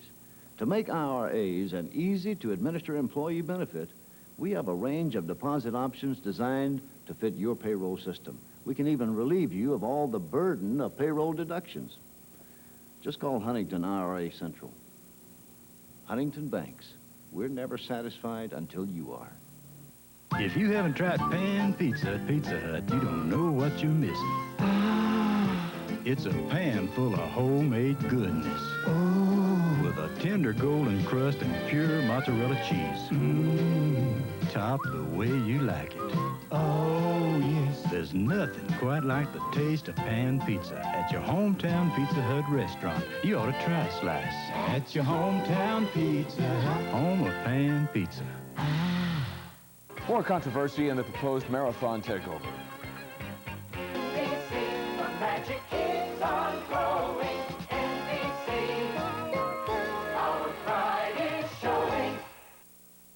Tuesday. You killed my father. A tragic death triggers a violent uprising, trapping the Weldon family. Get out! It could destroy me. Flamingo Road. Say, are you needing a new color TV, stereo, or appliance, but you're wondering about the down payment and you've just about used up your credit? Well, go check the lease purchase plan at your nearby Crown store. You won't need a down payment. You don't tie up your credit. You can lease with option to buy anytime, or lease for 12 to 18 months, and it's yours, no strings attached. You deal only with Crown's staff of professionals. Burning Hill Plaza, Miracle Mile Shopping Center, and Woodville Road, Oregon. With Little Caesars Pizza Card, buy any size pizza at regular price.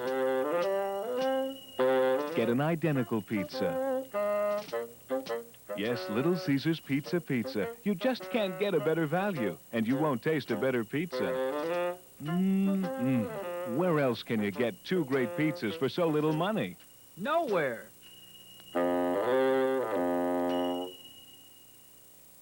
See America's foremost magician, Harry Blackstone. The illusions were great. I think it's great. It's the best. It was fantastic. I'd recommend this program to the kids and to the moms and dads. Excellent. When they cut the lady in half. Marvelous. I'm so glad I came. Because he makes people disappear. Very magical. It was the most magnificent show I ever saw. For Blackstone tickets, call Charge a Ticket 381-8851 or the usual ticket outlets.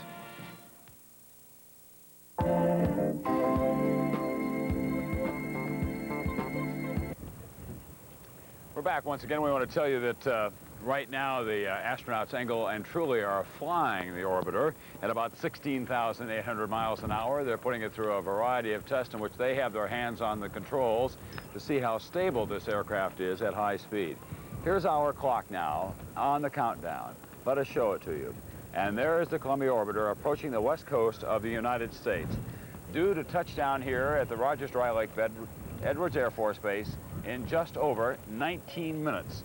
19 minutes from now, 1:22 Pacific Standard Time, we expect to have that orbiter roll to a stop on runway 23. They've changed that. John? And just to bring you up to date, they're in the period of what they call critical heating. The spacecraft is coming down this way in that performance, and this is where the tiles count, because it's there are flames because of the speed of the aircraft and the friction with the atmosphere. It's coming down in this attitude, and there's a glow all the way around it. This period of critical heating will last until about 6 minutes after the hour, and 3 minutes after that we'll be able to hear from the astronauts. So that is what's going on up there right now. And Boyd Matson has a report for us on what's going on down here on the ground in the public viewing area at Edwards Air Force Base. They were expecting some 400,000 people at the public viewing sites to watch this second landing of the orbiter Columbia. But from the looks of the crowd at this moment, they're not going to have that many.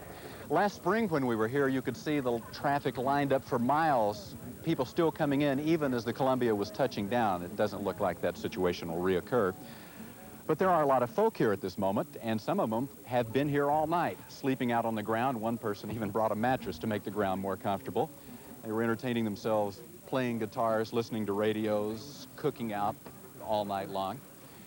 And while many are still in their campers at this moment, a few are out by their sleeping bags or by tents. And one person who is out is Glenn Ramback, who liked the space shuttle landing so much the first time, has come back for a second viewing. What was the appeal that has attracted you? Well, there was a lot of appeal, but I guess the thing that would kind of bring it into focus is the fact that there was a series of events during the landing with a large crowd here and everyone tuned to the same radio news station.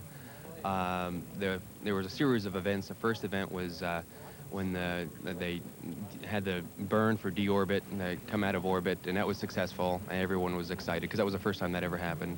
And then the first time that it came through the blackout period, and there was a long question mark, and when we heard the broadcast that we made it through, everyone cheered.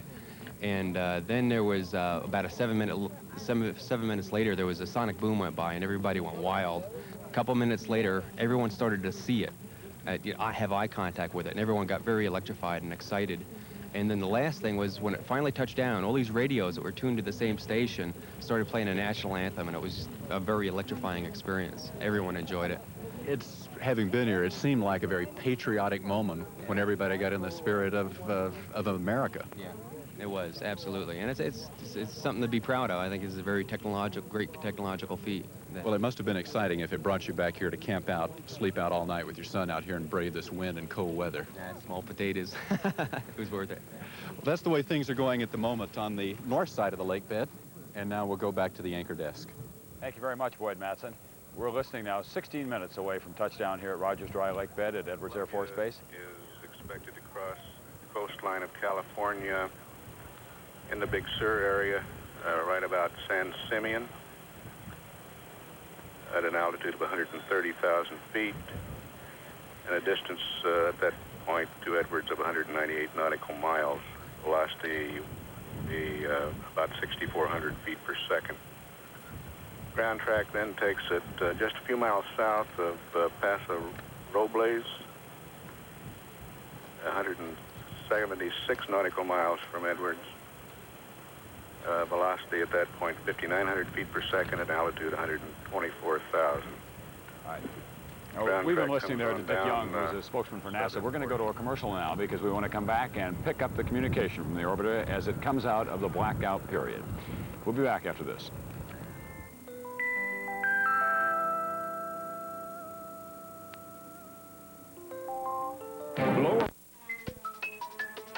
What's wrong with the computer? Tape drive. The Army's most technical skills are also the ones most in demand. But now if you qualify, there's a way to reserve the skill you want up to 12 months before you go in. It's called the Delayed Entry Program, and it guarantees you the training you want. Be all that you can be, 'cause we need you. Okay, it's up. In the Army.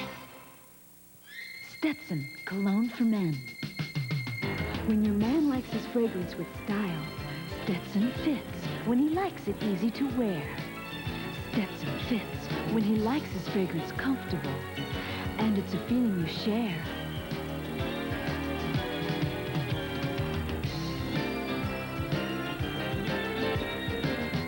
Stetson fits. Stetson cologne for men. Gamma Rays Pro. Laser beams scan. Robots perform incredible feats in the creation of Chevrolet Cavalier. Masterminded for remarkable precision, dedication to detail, exactness of fit, and consistent quality. Chevrolet Cavalier. Mastery of mind over matter. Chevy makes good things happen. All right, we're waiting now for communications to be resumed between the Shuttle Columbia and Mission Control in Houston. At about this hour, it is approaching the coast of California near San Simeon in the Big Sur area at about 140,000 feet. 73,000 feet. a range of 542 miles. We've not picked up communication, so your number's 12.8. correct. Yeah. About 45 seconds to voice and telemetry. Yeah, until we'll just sort of... They're dropping like a rock at this point, which is what... Here they come. Hold on now. Going at about 7 times the speed of sound. Chase, this is Houston. Stand by for a mark at 12. Stand by. Mark. That's Capcom to the Chase aircraft, giving them a Mach 12 APUs mark look on the good and orbiter. energy is nominal. The auxiliary power units, of which we've heard so much, are working fine. Navigational systems look good. We're about 25 miles south of the nominal ground track. No problem. From you, Houston, through Buckhorn, configure AOS. You're about 25 miles south of ground track. Your nav is good. Your energy is good. We'd like you to check your TACAN, MLS, and radar altimeters on. Over. There they are. Okay, Rick, good to hear you. And we're showing 10.5 Mach and 165,000 feet now. Okay, we concur with that, Joe. And did you get my call on the nav aids? Okay, we got the call on the nav aids. The next 9 minutes are going to go like the wind here. Right. Roger, everything's looking good. Your energy is very good. The nav is good. Out of 154,000. Okay, while they discuss this, we'll be back after this message.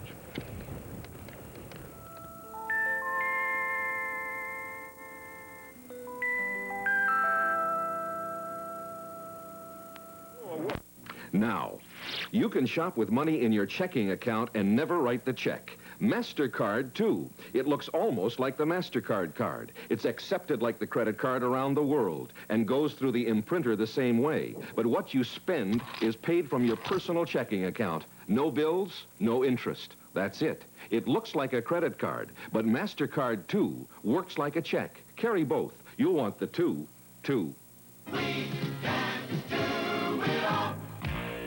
Why is our Citation X11 such a hero with performance-minded Americans? Let's ask Single Person. Citation X11, super car. The handling is impressive, yet I've got 40 cubic feet of space here for all my toys. More amazing, it carries 5 adults comfortably. Then your Citation X11 will fit right in when you're married and have kids. I'm going to pretend you never said that. Chevy makes good things happen. California. They have just crossed the coast of California at about roughly 140,000 feet, going 7 times the speed of sound, having survived a fiery descent through into the atmosphere, and they are on schedule to be landing here. Well, let's have a look at our clock. That'll tell us more accurately than anything else we have. In something like about 6 minutes. About 8 minutes. Yeah, there it is. 9 minutes. Sorry, 9 minutes. It is more accurate than I am. And now let's listen in now, because there'll be a lot of talk. They're dropping so fast.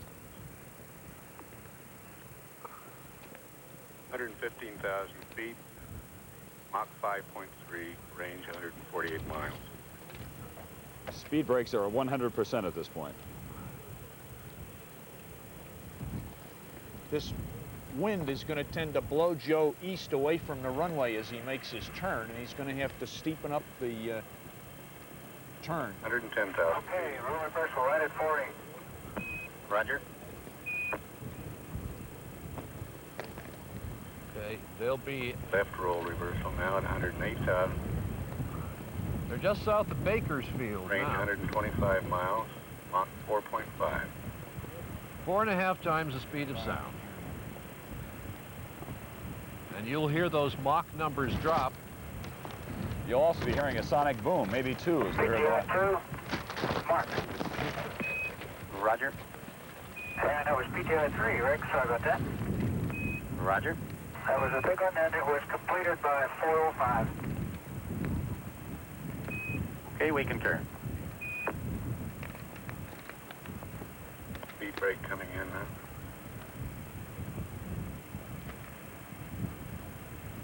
An hour ago, they were going 17,000 miles an hour. Range 96. Edwards has visual acquisition on TV. Out of 100,000 feet, Mach 3.6, you have positive seats. That's the... Rick, you're a little garbled there. If you could say again, the pumps are coming out now at 3.4, and say again your last. Positive seats. Means they can eject now. It's in there somewhere, ladies and gentlemen. Okay, PTI 4, Mark. That's the Air Force's Roger. long-range monochrome camera. In just a minute or two, we'll get more pictures. 90,000 feet and a range of 74 miles. There you are, 2.9. middle of your screen now. That's one of the chase planes. Some of these planes themselves send back pictures of the spacecraft, which is now an aircraft. Houston, Columbia air data looks good on board. Roger, we're looking at it. Now about 6 minutes away from land. Columbia, Houston, you can take the air data. Welcome. 82,000 feet, Mach 2.5, range 57. Yeah, they're 57 nautical miles out now, dropping fast. They're in the area that they call the Terminal Area Energy Management Area. And Houston, PTI 5, Mark. Roger. And in the next 5 minutes, they will drop from 82,000 feet down to... Everything's looking right on the money there, Joe, and we have a wind update for you and a weather update. You've got a very thin layer at 25,000. The winds airborne are as briefed and on the ground 220, 18 knots, gusting to 24. Altimeter's 30.07. You got 60 miles viz underneath. Over. Hey, good. Sounds like a good old Eddie day. Yes, sir.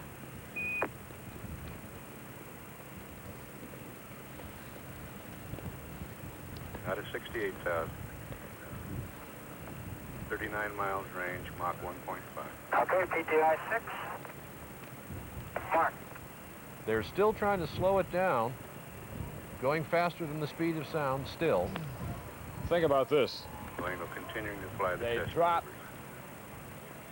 9,000 feet in the last 40 seconds of flight. That's a dive. They're right out there if we could only see them. 60,000 feet. Columbia, Houston, at your convenience. Transfer the state vector from the past. Some of the to crowd past. sees them. You're almost done reaching the again, please. There they are. You can see State the vector contrails up transfer above. past to BFS. Okay, thank you very much. Oh, boy. PTI 7, Mark. I can see him, John. Yeah, so can I. Straight, directly in the sky above Edwards. 60,000 feet, Mach 1. Boy, is that something. Range 27 miles. So it's now the speed of sound, 27 miles to go before touchdown. You should hear the sonic boom in a minute. Yep. Roger, you're tracking right down the line. It will make a giant sweeping turn and then come in on runway 23. There it is. Boom. Double sonic boom. Bang, bang. And a cheer. 42,000. That's one of the few times that sound is comforting. It's one of the few times it's legal in the United States. The fact is that they don't call this an airplane. Let me, Houston, Call it show you intercepting the hack, and a reminder you've got the strong winds out of the west. Now out of 38,000 feet. They call it an aerospace aerodynamic vehicle, and it's exempt from sonic boom regulations for now. And we got a little bit of PTI 0 in, but not too much. Roger. Little momentary instability, but it's same as they got on the first flight. Joe's got his hands on the controls, sounds like. Yeah, yeah. With this wind, he can make the turn more gently than the computer can, so he's in control. Good television picture. 25,000 feet. Here it comes. Oh, boy, it's a great visual picture here at about Edwards. You can just see it 3,000 feet diving now out out of of the sky. 24,000 feet. It is something to see. And chase, we're showing 290 at 20,000. Okay, we're about to be with you in 19. I got it. Check body flap to manual. Roger, 95 con manual. A little chase plane right behind it. T-38. 280 Yeah. knots at 18,000 feet. Hoot Gibson. It comes in at 201 knots at about the speed of, well, a DC-9 lands at 185 miles an hour, so that it's about that rate. Okay, speed brake sweep starting now. Roger, still just slightly low on the energy, looking okay. Joe Engel has made hundreds, perhaps thousands of landings here at Edwards Air Force Base. So this will be familiar territory as he looks down. This may be his best one. 9 miles range at 13,000. Speed brake's coming close. Roger, slightly below glide slope. You're below the glide slope. You have a go for auto land. Okay, Rick. Thank you, sir.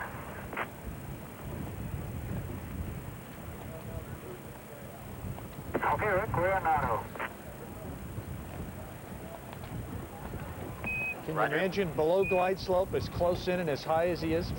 Yeah. It's a very steep glide slope.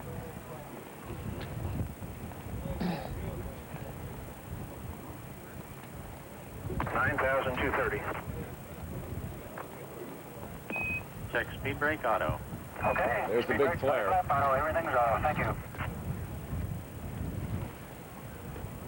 I think the computer's flying it now.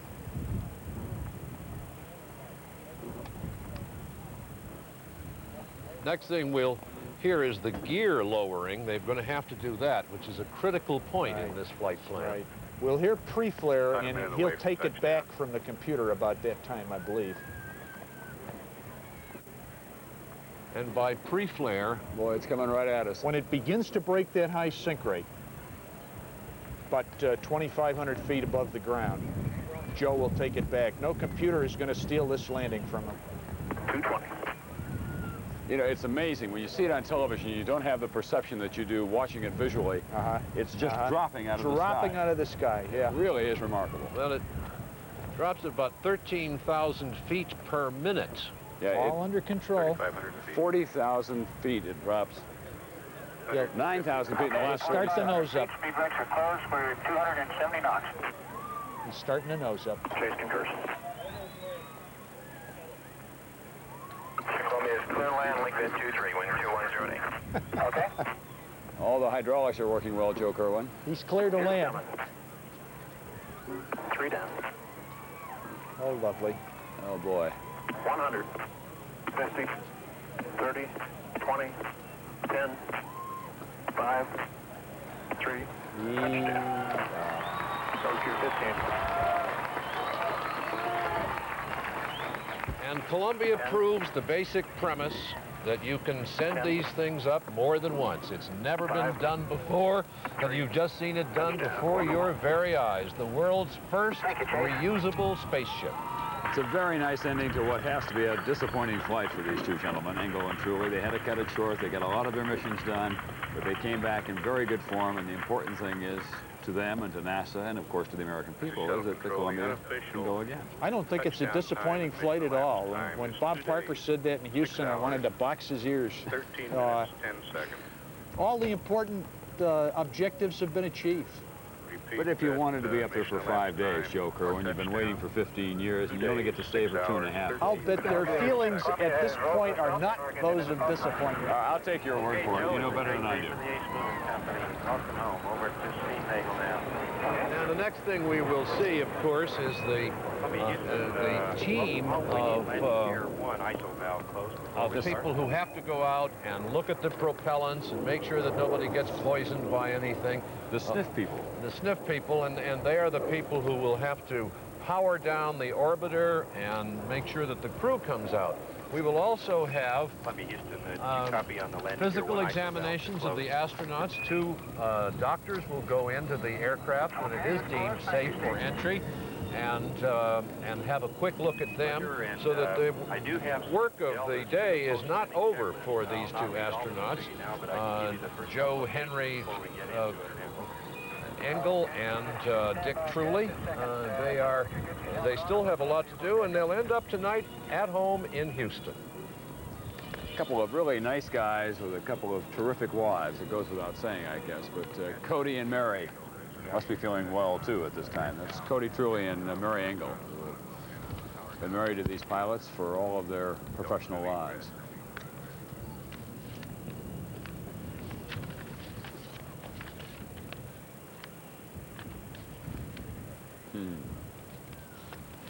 Great landing. I'd like to just get permanently assigned to this duty, if I may. I'll just watch the takeoff and then come over here to California and watch them land. It never fails to thrill me. Well, I've only seen it twice, but it's thrilled me both times. It's going to be at increasingly short intervals, Tom. That's all right. Florida and California, that's pretty good duty, Joe. We can just move back and forth. Once every couple of weeks, Right. eventually. Well, we could hear the cheers from people all around us. I don't know if you picked that up on your sets at home, but there were great cheers that came up here from the people who are watching. Okay. Just like in the sports scenes, folks, we're going to go back for a little instant replay now of that very smooth landing by your pilot, Joe Engel. He's the commander of the spacecraft. He had his hands on the controls, and the pilot, so designated, is Richard Truly, who sits in the seat beside him. Here it comes now. The Columbia orbiter. This is the first time that a spaceship has gone into space for a second time.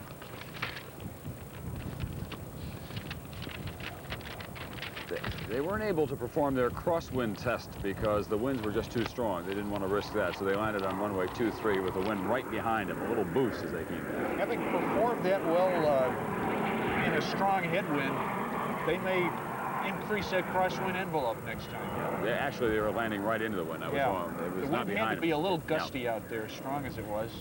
And, Shows you how I do as a pilot. Shuttle. Yeah, well, that's beautiful. There's the landing. Gosh, that's nice. It is quite remarkable when you think about it, whether they're up there for 5 days or 2.5 days. In this case, it was 54 hours, but to make that many orbits of the Earth and then to come down, as they did, right on schedule where they wanted them to, once they recalibrated all their computers and all of their schedules. You know something I've noticed? I think during this entire flight, I haven't heard the word tiles mentioned. No, you haven't. That seems to be... as a matter of fact, they had an aircraft up there this morning looking, or this afternoon, looking to see if there were any missing tiles, and we haven't heard any reports about that. No. But the thermal protection system, as it is known, seems to be working well. We'll have more coverage of the landing of the spaceship Columbia after this.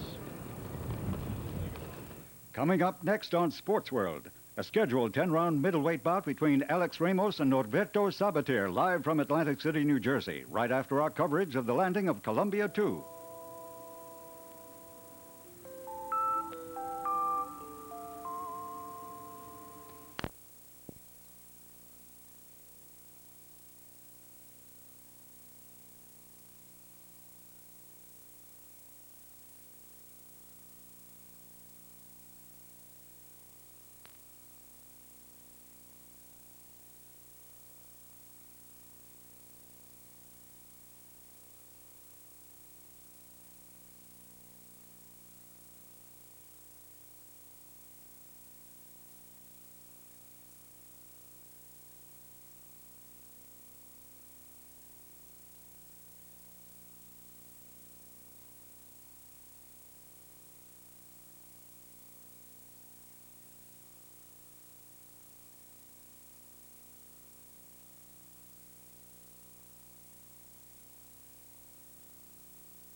And the ship is down safely now. The ground preparations are ready to stow some of the gear aboard it, to purge it of certain propellants that are could contaminate people, to plug it in, as it were, to tie up its umbilical. All of that is going on now. The access vehicles are starting to move out, as you can see. You can see it better on television than we can. From here, including the doctors who will be going there to examine the astronauts. Let's listen to some of the chatter that we hear on between the ship and the ground, between the ground and the ground. units will be hooked up to urge. Steve, just getting the rest of them. I couldn't reach them from the seat.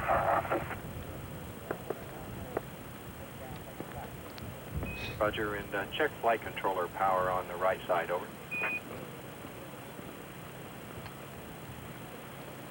Roger, it is off. I thought I saw the services moving when I did the test hour. Would you like to repeat it with the flight controller power on real quick? That's affirmative.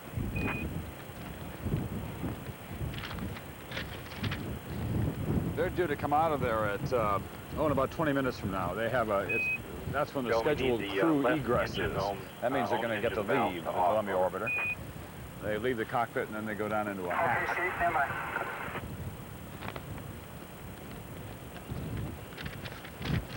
Sounds okay, doesn't it, Joe? Everything? Oh, it sounds wonderful. It's just a routine switchology now. Yeah.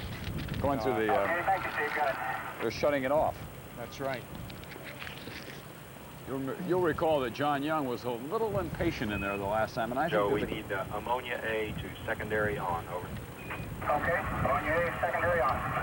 I think the crew may not stay in quite so long this time. It looks like they've got a shorter schedule inside once it's down on the ground. Yes, I think they'll leave the orbiter with a little nostalgia, however. Right, I'm sure. A little regret.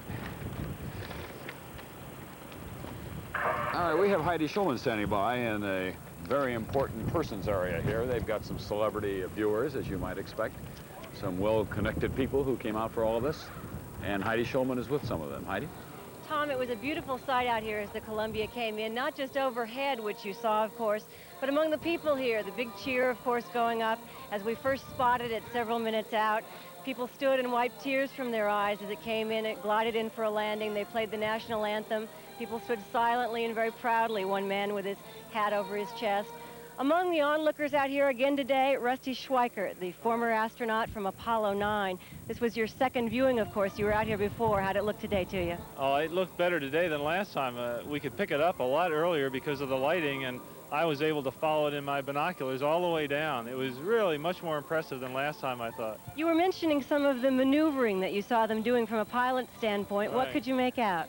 Well, I was quite surprised. Of course, I knew they would be doing quite a bit of maneuvering, but I was surprised at how visible it was in the binoculars. You could see the craft roll back and forth several times, and also the pitch maneuvers that Joe put in toward the end were quite visible to anyone who had binoculars. So it emphasizes the fact that we're really dealing with a flying machine as well as a spacecraft, which of course is part of the clue to this thing. Does that suggest to you that they have learned some of the things they wanted to in the landing maneuvers on this landing, even though they had some problems with the wind? I would hope so. Certainly, Joe seemed to have enough time to get everything done, at least from what I could see out here. I would imagine that the aerodynamicists are really happy with the data that they'll get from this one. What about the crowd reaction around you from where you stood?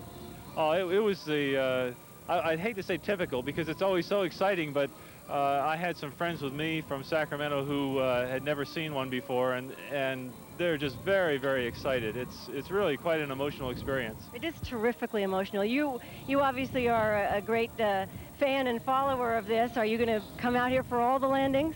Well, I think I'll likely will be here for the landings that happen in California, but when they start landing in Florida, I'm going to have a hard time buying a ticket over there. So. There, of course, has been some disappointment about the late launch, having to cut the mission short. As an astronaut, someone who cares very much about this program, what's your feeling about the overall mission that you've just seen come to an end here? Well, I'll tell you, Heidi, it's very important in these test flights. One really has to understand the difference between a test flight and an operational flight. And the purpose of these test flights is to really check out the vehicle, make sure everything's working, to act conservatively. And that's the way the flight was handled from the beginning when George Page stopped the launch, even right at the last minute, to make sure everything was just right. And the same way with dealing with these fuel cells. You don't take a chance. You act conservatively. When you prove the vehicle, then you go off operationally with a lot of confidence.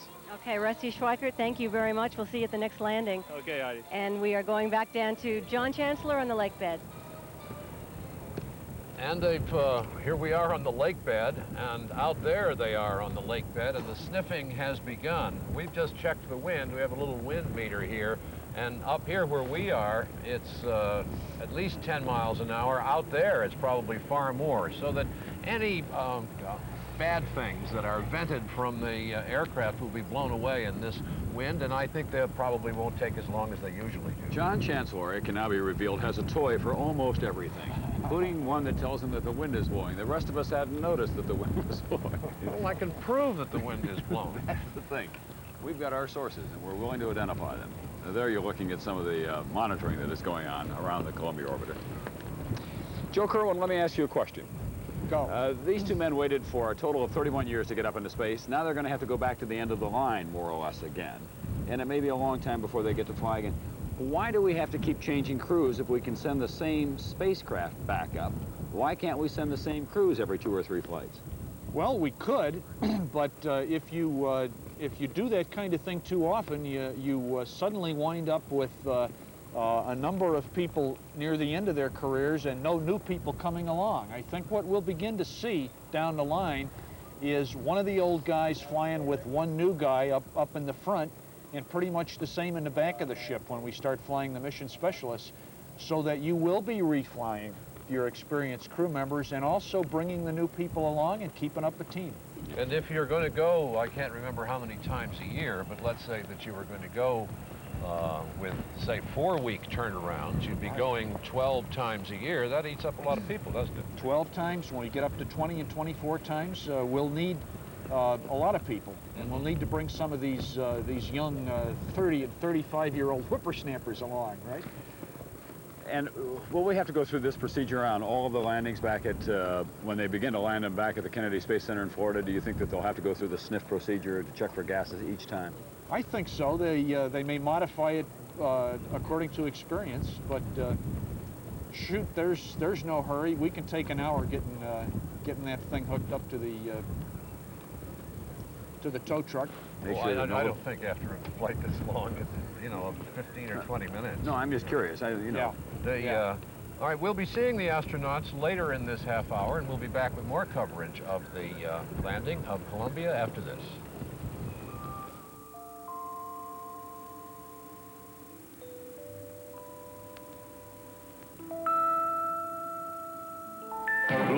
The criteria for a compact copier of a different sort. It's here, the Canon NP210. A fixed copy board saves space. 21 letter-size copies a minute saves time. Copies up to ledger size. The Canon NP210 even has its own optional mini sorter. The economical Canon NP210. A compact copier of a different sort. Call toll-free for information or contact your authorized Canon dealer. Gentlemen, Smokin' Joe Frazier. And in this corner, St. Regis with a paper bag made with their shipping sack paper. Can he punch his way out of it? Watch. This is no ordinary paper. This is an example of the kind of performance you can expect from St. Regis's new Stress Craft paper. It's stronger than any other shipping sack paper in the U.S. Another example of St. Regis's technology in paper packaging and construction products. So here's where we stand now. Astronauts Colonel Engel, Joe Engel, and Richard Truly, having had their trip in space cut short by some faulty equipment aboard the spacecraft, nevertheless made a very successful and quite dramatic and thrilling landing here today. They are still in the Shuttle Columbia. They'll be coming out in a few minutes. We will have a look at them and perhaps hear a word or two from them. That's where we stand now. Tom? Well, the Columbia orbiter is now going to be out there for a while, and then it's going to be towed back into a position here, and it'll be prepared for its cross-country flight to the Kennedy Space Center once again. The last time it took about 12 days to prepare for that trip back to Cape Canaveral. This time it should take less.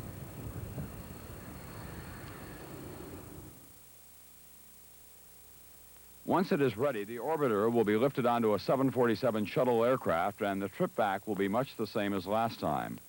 The trip to the Kennedy Space Center will take 2 days. They'll fly only in daylight, stopping for refueling. At the Kennedy Space Center, the orbiter will be thoroughly checked out. Broken or lost tiles will be replaced. The payload will be removed. New loads installed for the next trip. A new external tank will be at the center, ready to be joined to the orbiter. The solid rocket boosters ejected on this flight will not be used for the next trip. They will be recovered from the ocean and cleaned up and reloaded for later flights. According to Space Administration analysis, this rocket retrieval and reuse saves $35 million a launch. The orbiter will be moved to the vehicle assembly building, and there it will be lifted and rotated to a standing position. It then will be ready for mating with the external tank and the solid rocket boosters on the mobile launching platform. This mobile platform is larger than a baseball diamond. The entire unit will be moved to launching pad 39A, where NASA will then complete its test. The tank and rockets will get fueled up. The orbiter will be ready for its third orbital flight. We're back, and we expect that third orbital flight to take place, by the way, sometime in early March 1982. I've got it right? Got all the years right. And with us now is Fitzhugh Fulton, who is the commander of the big 747 that has a special attachment to the top of it, on which the Columbia orbiter will be placed here at Edwards Air Force Base and then flown across the country. And we always have to remind everybody it takes you 2 days to get there, doesn't it, Fitz? Well, that's correct. We could make it one day by starting early in the day, but we don't have enough range in the 747 to go all the way, so we have to make 2 legs. How long will they be landing back here at Edwards and being transported across the country in your 747? And how long, I guess, how soon will they be able to return to Kennedy Space Center and just do it all there? Well, of course, after they land here, we plan to leave 9 days later, but I guess I'm not quite sure the way you were asking. Well, no, I mean, how long will it be before they stop the landings here and just go right on back to Kennedy and do it all right out of there? I believe isn't it the 5th or 6th landing? They're shooting for about the 5th landing, Fitz, yeah. That's 1983, I think. Well, 82. No, or it'll be 82. Yeah, so the frequency of flights, the time between flights should decrease as we do more flights. We're going to show everyone your there's the Columbia orbiter, of course. Yeah. Now we're going to show them the 747. How does the 747 perform with another airplane on top of it? Well, it performs quite well. I think the whole key to it is that the 747 is an exceptionally good flying airplane to start off with. And then when you put the shuttle on top, it certainly doesn't fly quite as well, but it still flies better than some of the transports that are around. You have, and the device that is used to put the plane on top, the orbiter, is called a mater-demater. Yeah, mating and demating device. What happened? Like a big forklift, Fitz? Well, it really is not quite that way. It's a steel framework where they lift the shuttle up and then tow the 747 under it and then lower the shuttle on top and then bolt the 2 together. Now, if the shuttle had to land, let's say, at White Sands in New Mexico or at Rota in Spain because of weather problems, could you get that mater, demater to either of those other fields? Well, they have a portable loading device, stiff-leg derrick, I believe they call it, which is transported and within a couple of weeks can be set up to load the shuttle. Mm-hmm.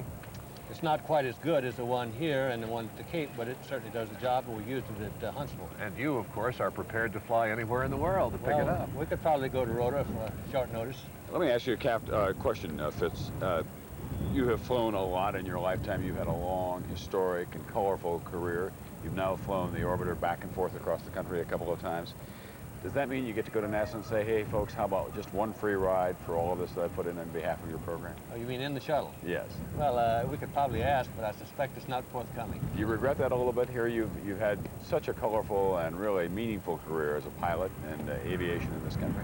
Well, I think any test pilot or any pilot who enjoys looking at new things would enjoy a flight in the shuttle, and I'm in that same group, but I'm probably came along a little early for that, and I certainly had a lot of enjoyable things happen to me, even outside the shuttle. Fitz, we'd like to show you, so you can see on our television screens here, the landing that we saw just a few moments ago. We watched it with the naked eye, but here are the television pictures of it coming in with the little chase plane looking like a fish nearby. Why don't you tell us about what is going on with Joe Engel at the controls here and how it looked to you as you watched it? Well, he's coming down at something like 285, 290 knots. The chase airplane is flying alongside to act as a safety chase, and actually Engel can do everything without the chase airplane, but the chase is just another set of eyes to look at the landing gear when it goes down and to give him a check on the airspeed to make sure that his system is working the way we expect it to. And then as he flares and gets close to the ground, he can look out the window and tell his altitude, but he has instrumentation on board that tells him how high he is. But the chase airplane is just one more additional precaution and one more extra set of eyes to say how many feet above the ground in case some of the instrumentation doesn't work. But Joe has done this so many times in training that it's old hat to him, really. Now, once he's on the ground, of course, he holds the nose up, and the chase airplane goes on its way, and I'm sure he does some braking tests once he lowers the nose. Fitz, how much does that thing weigh now? Well, probably around 210, 211,000 pounds. As we fly back on the top of the 747 this time, I believe the predicted weight should be around 207. This is the heaviest that's been landed. The landings, we dropped it off the 747, he landed around 150,000 pounds, and I believe on the last landing it was well, pretty close to 200,000, so each flight has gotten a little heavier. So you got 210,000 pounds of vehicle, yes, no power. Well, but he has a lot of energy. Yeah. And that's the whole key to the thing. You have to keep your speed and your altitude. Well, you come overhead, you have altitude, and that's it converts to energy, and the speed does too. So he maneuvers around till he's ready to flare, and he's got the proper speed, and he flares the right place. It all comes out well. Fitz, thank you very much for coming up and talking with us again. Well, it's always a pleasure having you on. My pleasure. Good luck. Have a nice Thank you back. very much. Okay. More coverage of Columbia after this.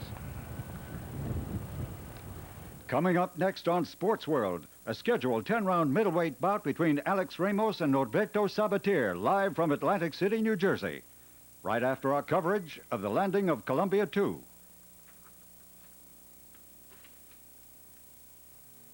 Here they come. Special moments go much better. You seem to go much better. Coffee? When you share your day together. Maxwell House and you get that good to the last drop feeling. With Maxwell House, only Maxwell House gives you good to the last drop feeling. Maxwell House. Gamma Rays Pro.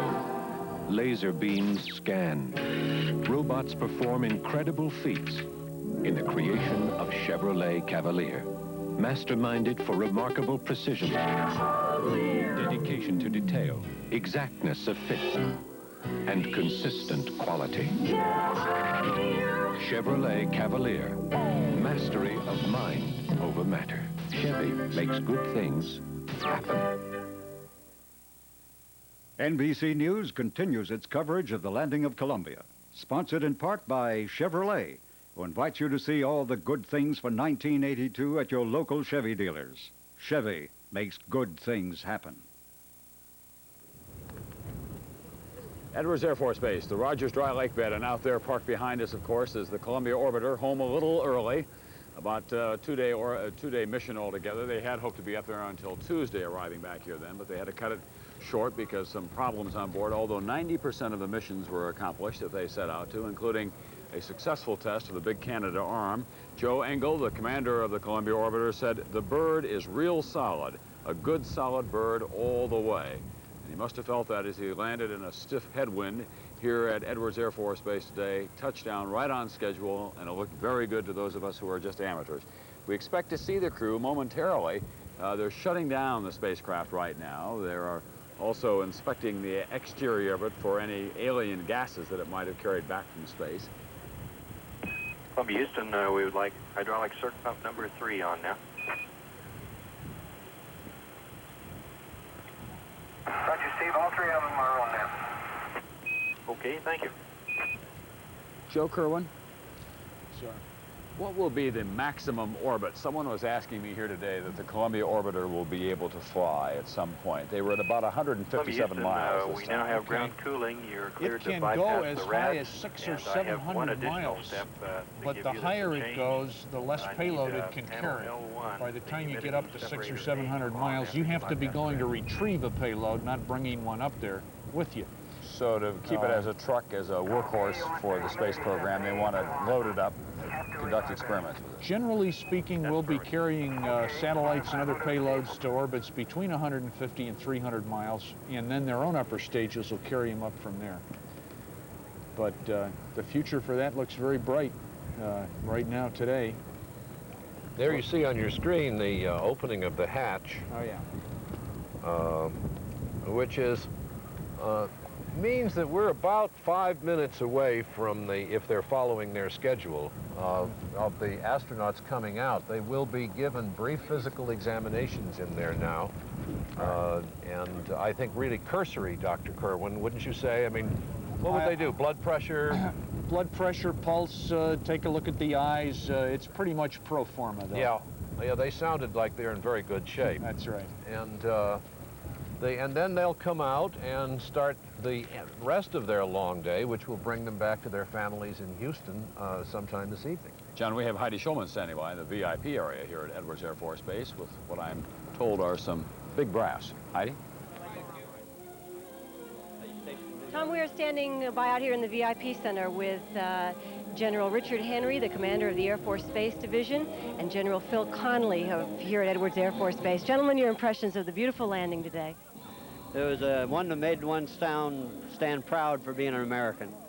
That certainly seemed to be the reaction here in the crowd. And from where you stood? I sure agree with that. Also, for me being here at Edwards to see Dick Truly and Joe Engel come on back here, it was really great. They're good friends of ours, and we're just happy for them. Here at Edwards, of course, the Air Force is becoming more and more involved with the shuttle. You'll be involved here today with testing it now when they bring it off the field. Won't some of the facilities here be used for that? Yes, we'll be having at least 2 more flights coming on in here. Then it will go operational and it will land down at Cape Canaveral. But every time that it launches, we'll go on alert for an emergency landing out here. What are you looking towards for future involvement in the Air Force, even more so than we're seeing right now? Well, we're constructing Vandenberg Air Force Base for be able to launch the shuttle in 1985, and at that time we'll put man over the North Pole. And we're preparing many of our spacecraft for deployment on the shuttle in the next 4 or 5 years. There seemed to be a tremendous sense of patriotism from where we stood watching in this crowd. Is that the sense that you felt as well? The same sense, and it was the same sense that I felt down at the Cape when they launched. A tremendous surge of pride in this country. You've seen both now. Which is more exhilarating? The landing. The landing. It really was beautiful today, and we could see it for a long time, too. That's right. You got to be proud to be an American today. Gentlemen, thank you very much. We are leaving here now and going back down to the lake bed to our anchor desk. Thank you, Heidi. It's interesting, the military role in this, I think we ought to remind our audience, is growing. And next year, I think the Defense Department is going to be spending more money on the shuttle than NASA is going to be spending on the shuttle. And if the shuttle is in trouble politically, let me say this as carefully as I can, because there are, as we know, critics who say, why spend the money? $11 billion so far, what have you got? The defenders of NASA now include the military people who say that they need the shuttle to service satellites, to place other satellites in orbit, to do a number of things. So that this is one aspect of the space program in the United States that is becoming really quite heavily military. Well, the fact is that the Air Force is constructing its own not too far from here at Vandenberg Air Force Base. They're hard at work, and they'll be launching out of there by, what did they say, 1984, I think. 85 now. 85 now. They've slipped it some. Tom, there are military versions of almost every civilian aircraft that you or I have ever flown in. There's nothing unusual about it, and I think it's an economical and sensible thing to do. One of the criticisms, as you know, Joe, is that the Air Force may be getting a little bit of a free ride here on a civilian space agency in the interim. I think that 1/3 of the payloads in the initial series of flights are military-oriented. Yeah, but hey, I'd rather have the military hitching rides from a civilian vehicle than the civilians trying to hitch rides from a military vehicle. I think we have our priorities right. Would you two like to look at some pictures with me? We've got some pictures of John Young's walk last April when this aircraft was up in space before. April 12th to 14th, I think, was that flight. That was when he came out of the shuttle a little bit early, didn't he, Joe? Don't you remember that? Well, he came out before Dick did. And examining the I know what he was looking at. He was looking at the tiles. At the tiles. Sure. How many tiles had they lost? You know, John Young, if you meet him, is a very low-key man of very few words, and to see him like this is really out of character. I mean, where he is so exuberant and so excited and so enthusiastic about the flight, so you know that that had to be a remarkable experience for him, because if you see him otherwise, He is a man, he's kind of a Gary Cooper type, a little shorter, but he just yup and nope and kind of a quick smile, and that's it. And now look at him. Chattering away, laughing, having a great time, April of this year. Well, he's here today, of course, because he was flying the weather flights before they landed. And that's becoming a very important function, it seems to me, Joe, of having the satellite, or the shuttle training aircraft up, looking to see what the weather is like from a pilot's point of view. And as we were saying the other day over at the Cape, the launch in bad weather would depend on the pilot who was flying the shuttle training aircraft. That's he right. would be the final go, no-go person. Yes, being a man who has flown the orbiter to touchdown, he can look at that runway and say, in this weather, I can see it satisfactorily or not. I think we'll find probably Joe or Dick flying the well, I was just going to STA say, next time. Yeah. As everybody keeps processing up this escalator, you read the experience. experience. Yeah. For those of you who are not familiar with the dimensions, John Young said an interesting thing last week at Cape Kennedy, at Cape Canaveral, the Kennedy Space Center. I'll get it right one of these years. He said that a lot of people have described it as about the size of a DC-9, but he said it has the body of a DC-10 inside. I mean, it's a big, old, wide aircraft is what it is. So it's a good thing to sort out, it seems to me. We have been describing it, for those of you who are familiar with commercial aircraft, this is about the size of a DC-9, but inside. We're going to listen now to, as the shutdown procedure goes on, we want to await, of course, the arrival of Engel and Truly back on terra firma.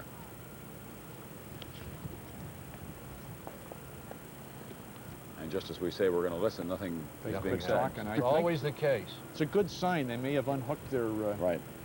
The tiles, by the way, the last time they did get a little heat through gaps in the tiles, so they were doing some additional testing, weren't they, this time? There was some scarring on the aircraft itself the last time. Nothing serious, but they wanted to run some tests this time to close those gaps.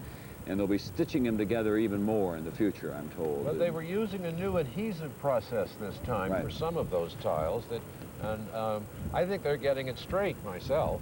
We're learning. We've only had 2 flights, but this one, I think, was much more trouble-free in that area than the first, and third one will be even better. We want to remind you as well that as soon as we see astronauts Engel and Truly emerging from the Columbia orbiter after their flight, and we see them back on Earth, take a good look at them, we'll be going back to Sports World on NBC, which will make the Sun God very happy.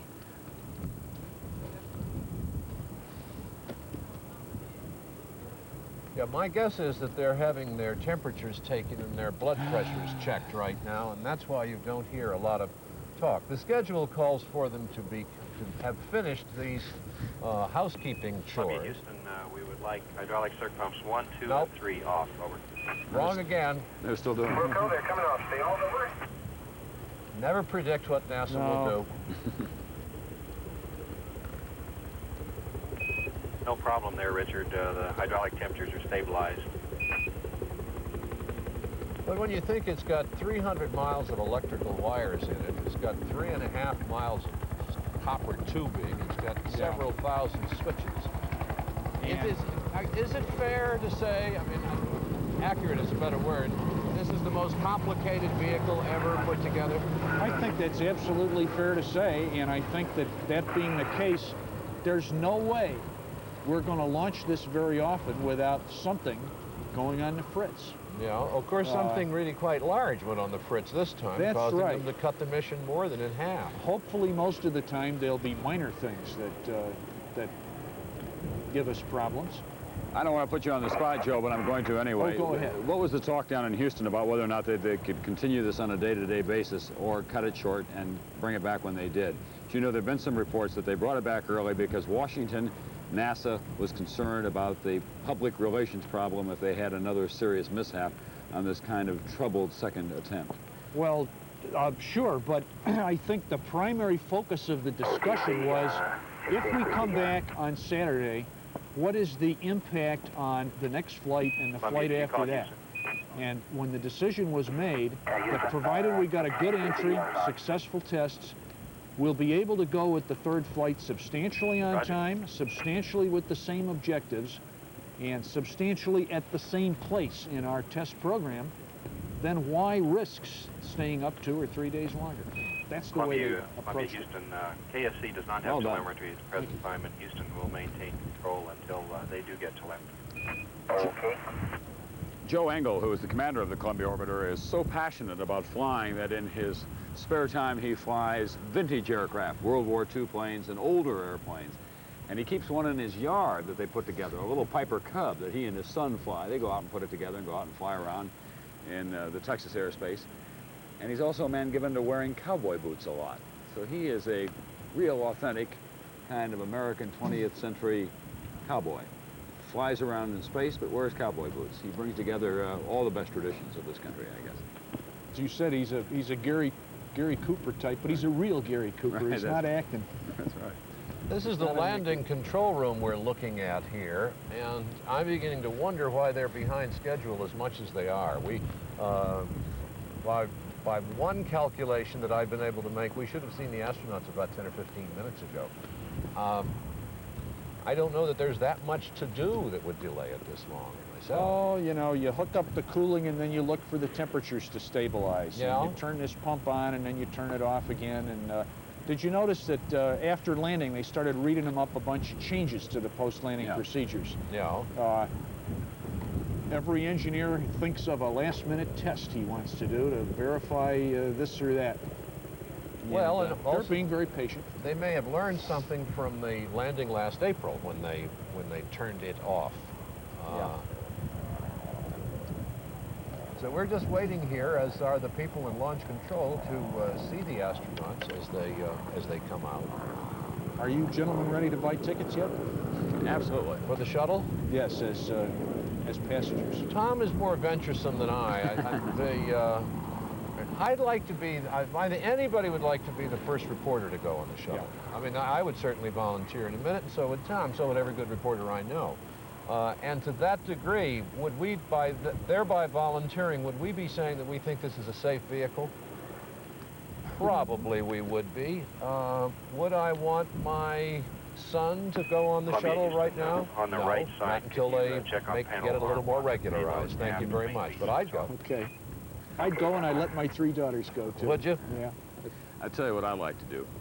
I'd like to be there just for the takeoff. Boy, that just absolutely sends chills up my spine when that thing lifts off the pad. And as I've said this before, you're growing up in this society and you have any kind of a feeling for speed at all and for power and thrust. That's that single moment, kind of the consolidation of all of those emotions. Okay, payload aft B coming on. You see, that's interesting. You can tell a lot about... There they are. Okay. How about that? Engel and Truly. Before they left, that's Dick Truly in front, Joe Engel coming down behind. Joe Engel said, I asked him, what's the greatest hope? And he said, don't do nothing dumb. They didn't do nothing dumb. Can't think of a thing. Being greeted by George Abbey, Director of Flight Operations at the Johnson Space Center.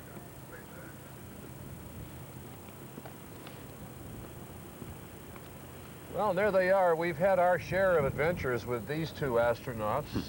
Joe Henry Engel, 49 years old, a colonel in the Air Force, and Richard Truly, a captain in the Navy. They are going to get some deserved rest now, and I can think back to the delay that we had, a 1-week delay when at Cape Kennedy because there was a mechanical problem. And then we had a letter-perfect launch day before yesterday, I guess. It seems like a month ago. And then they developed a power unit problem, and they had to bring it back early, and it had just an absolutely wonderful landing here today, which is, I guess, gentlemen, thrilling is one of the words that we have to... Well, it really is a majestic moment, and there will be continuing questions about NASA and about the Space Shuttle program. But I do feel very good for the 2 astronauts, Engel and Truly, to have it go as well as it did, because they've waited a long time for it and it went very well. And I'd like to say one other thing, John. I think this has been a very fair test, and this hairpiece, I think if it stays on in this wind, I'm going to keep it. I don't care what they say. On that note, thank you and goodbye. Okay. This has been an NBC News special report. Monday, it's the George Burns Christmas Show with Ann Margaret, Bob Hope, and the Playboy Playmates. Then Sissy Spacek and Crystal Gale join Loretta Lynn in her first TV special. Best of any game, it's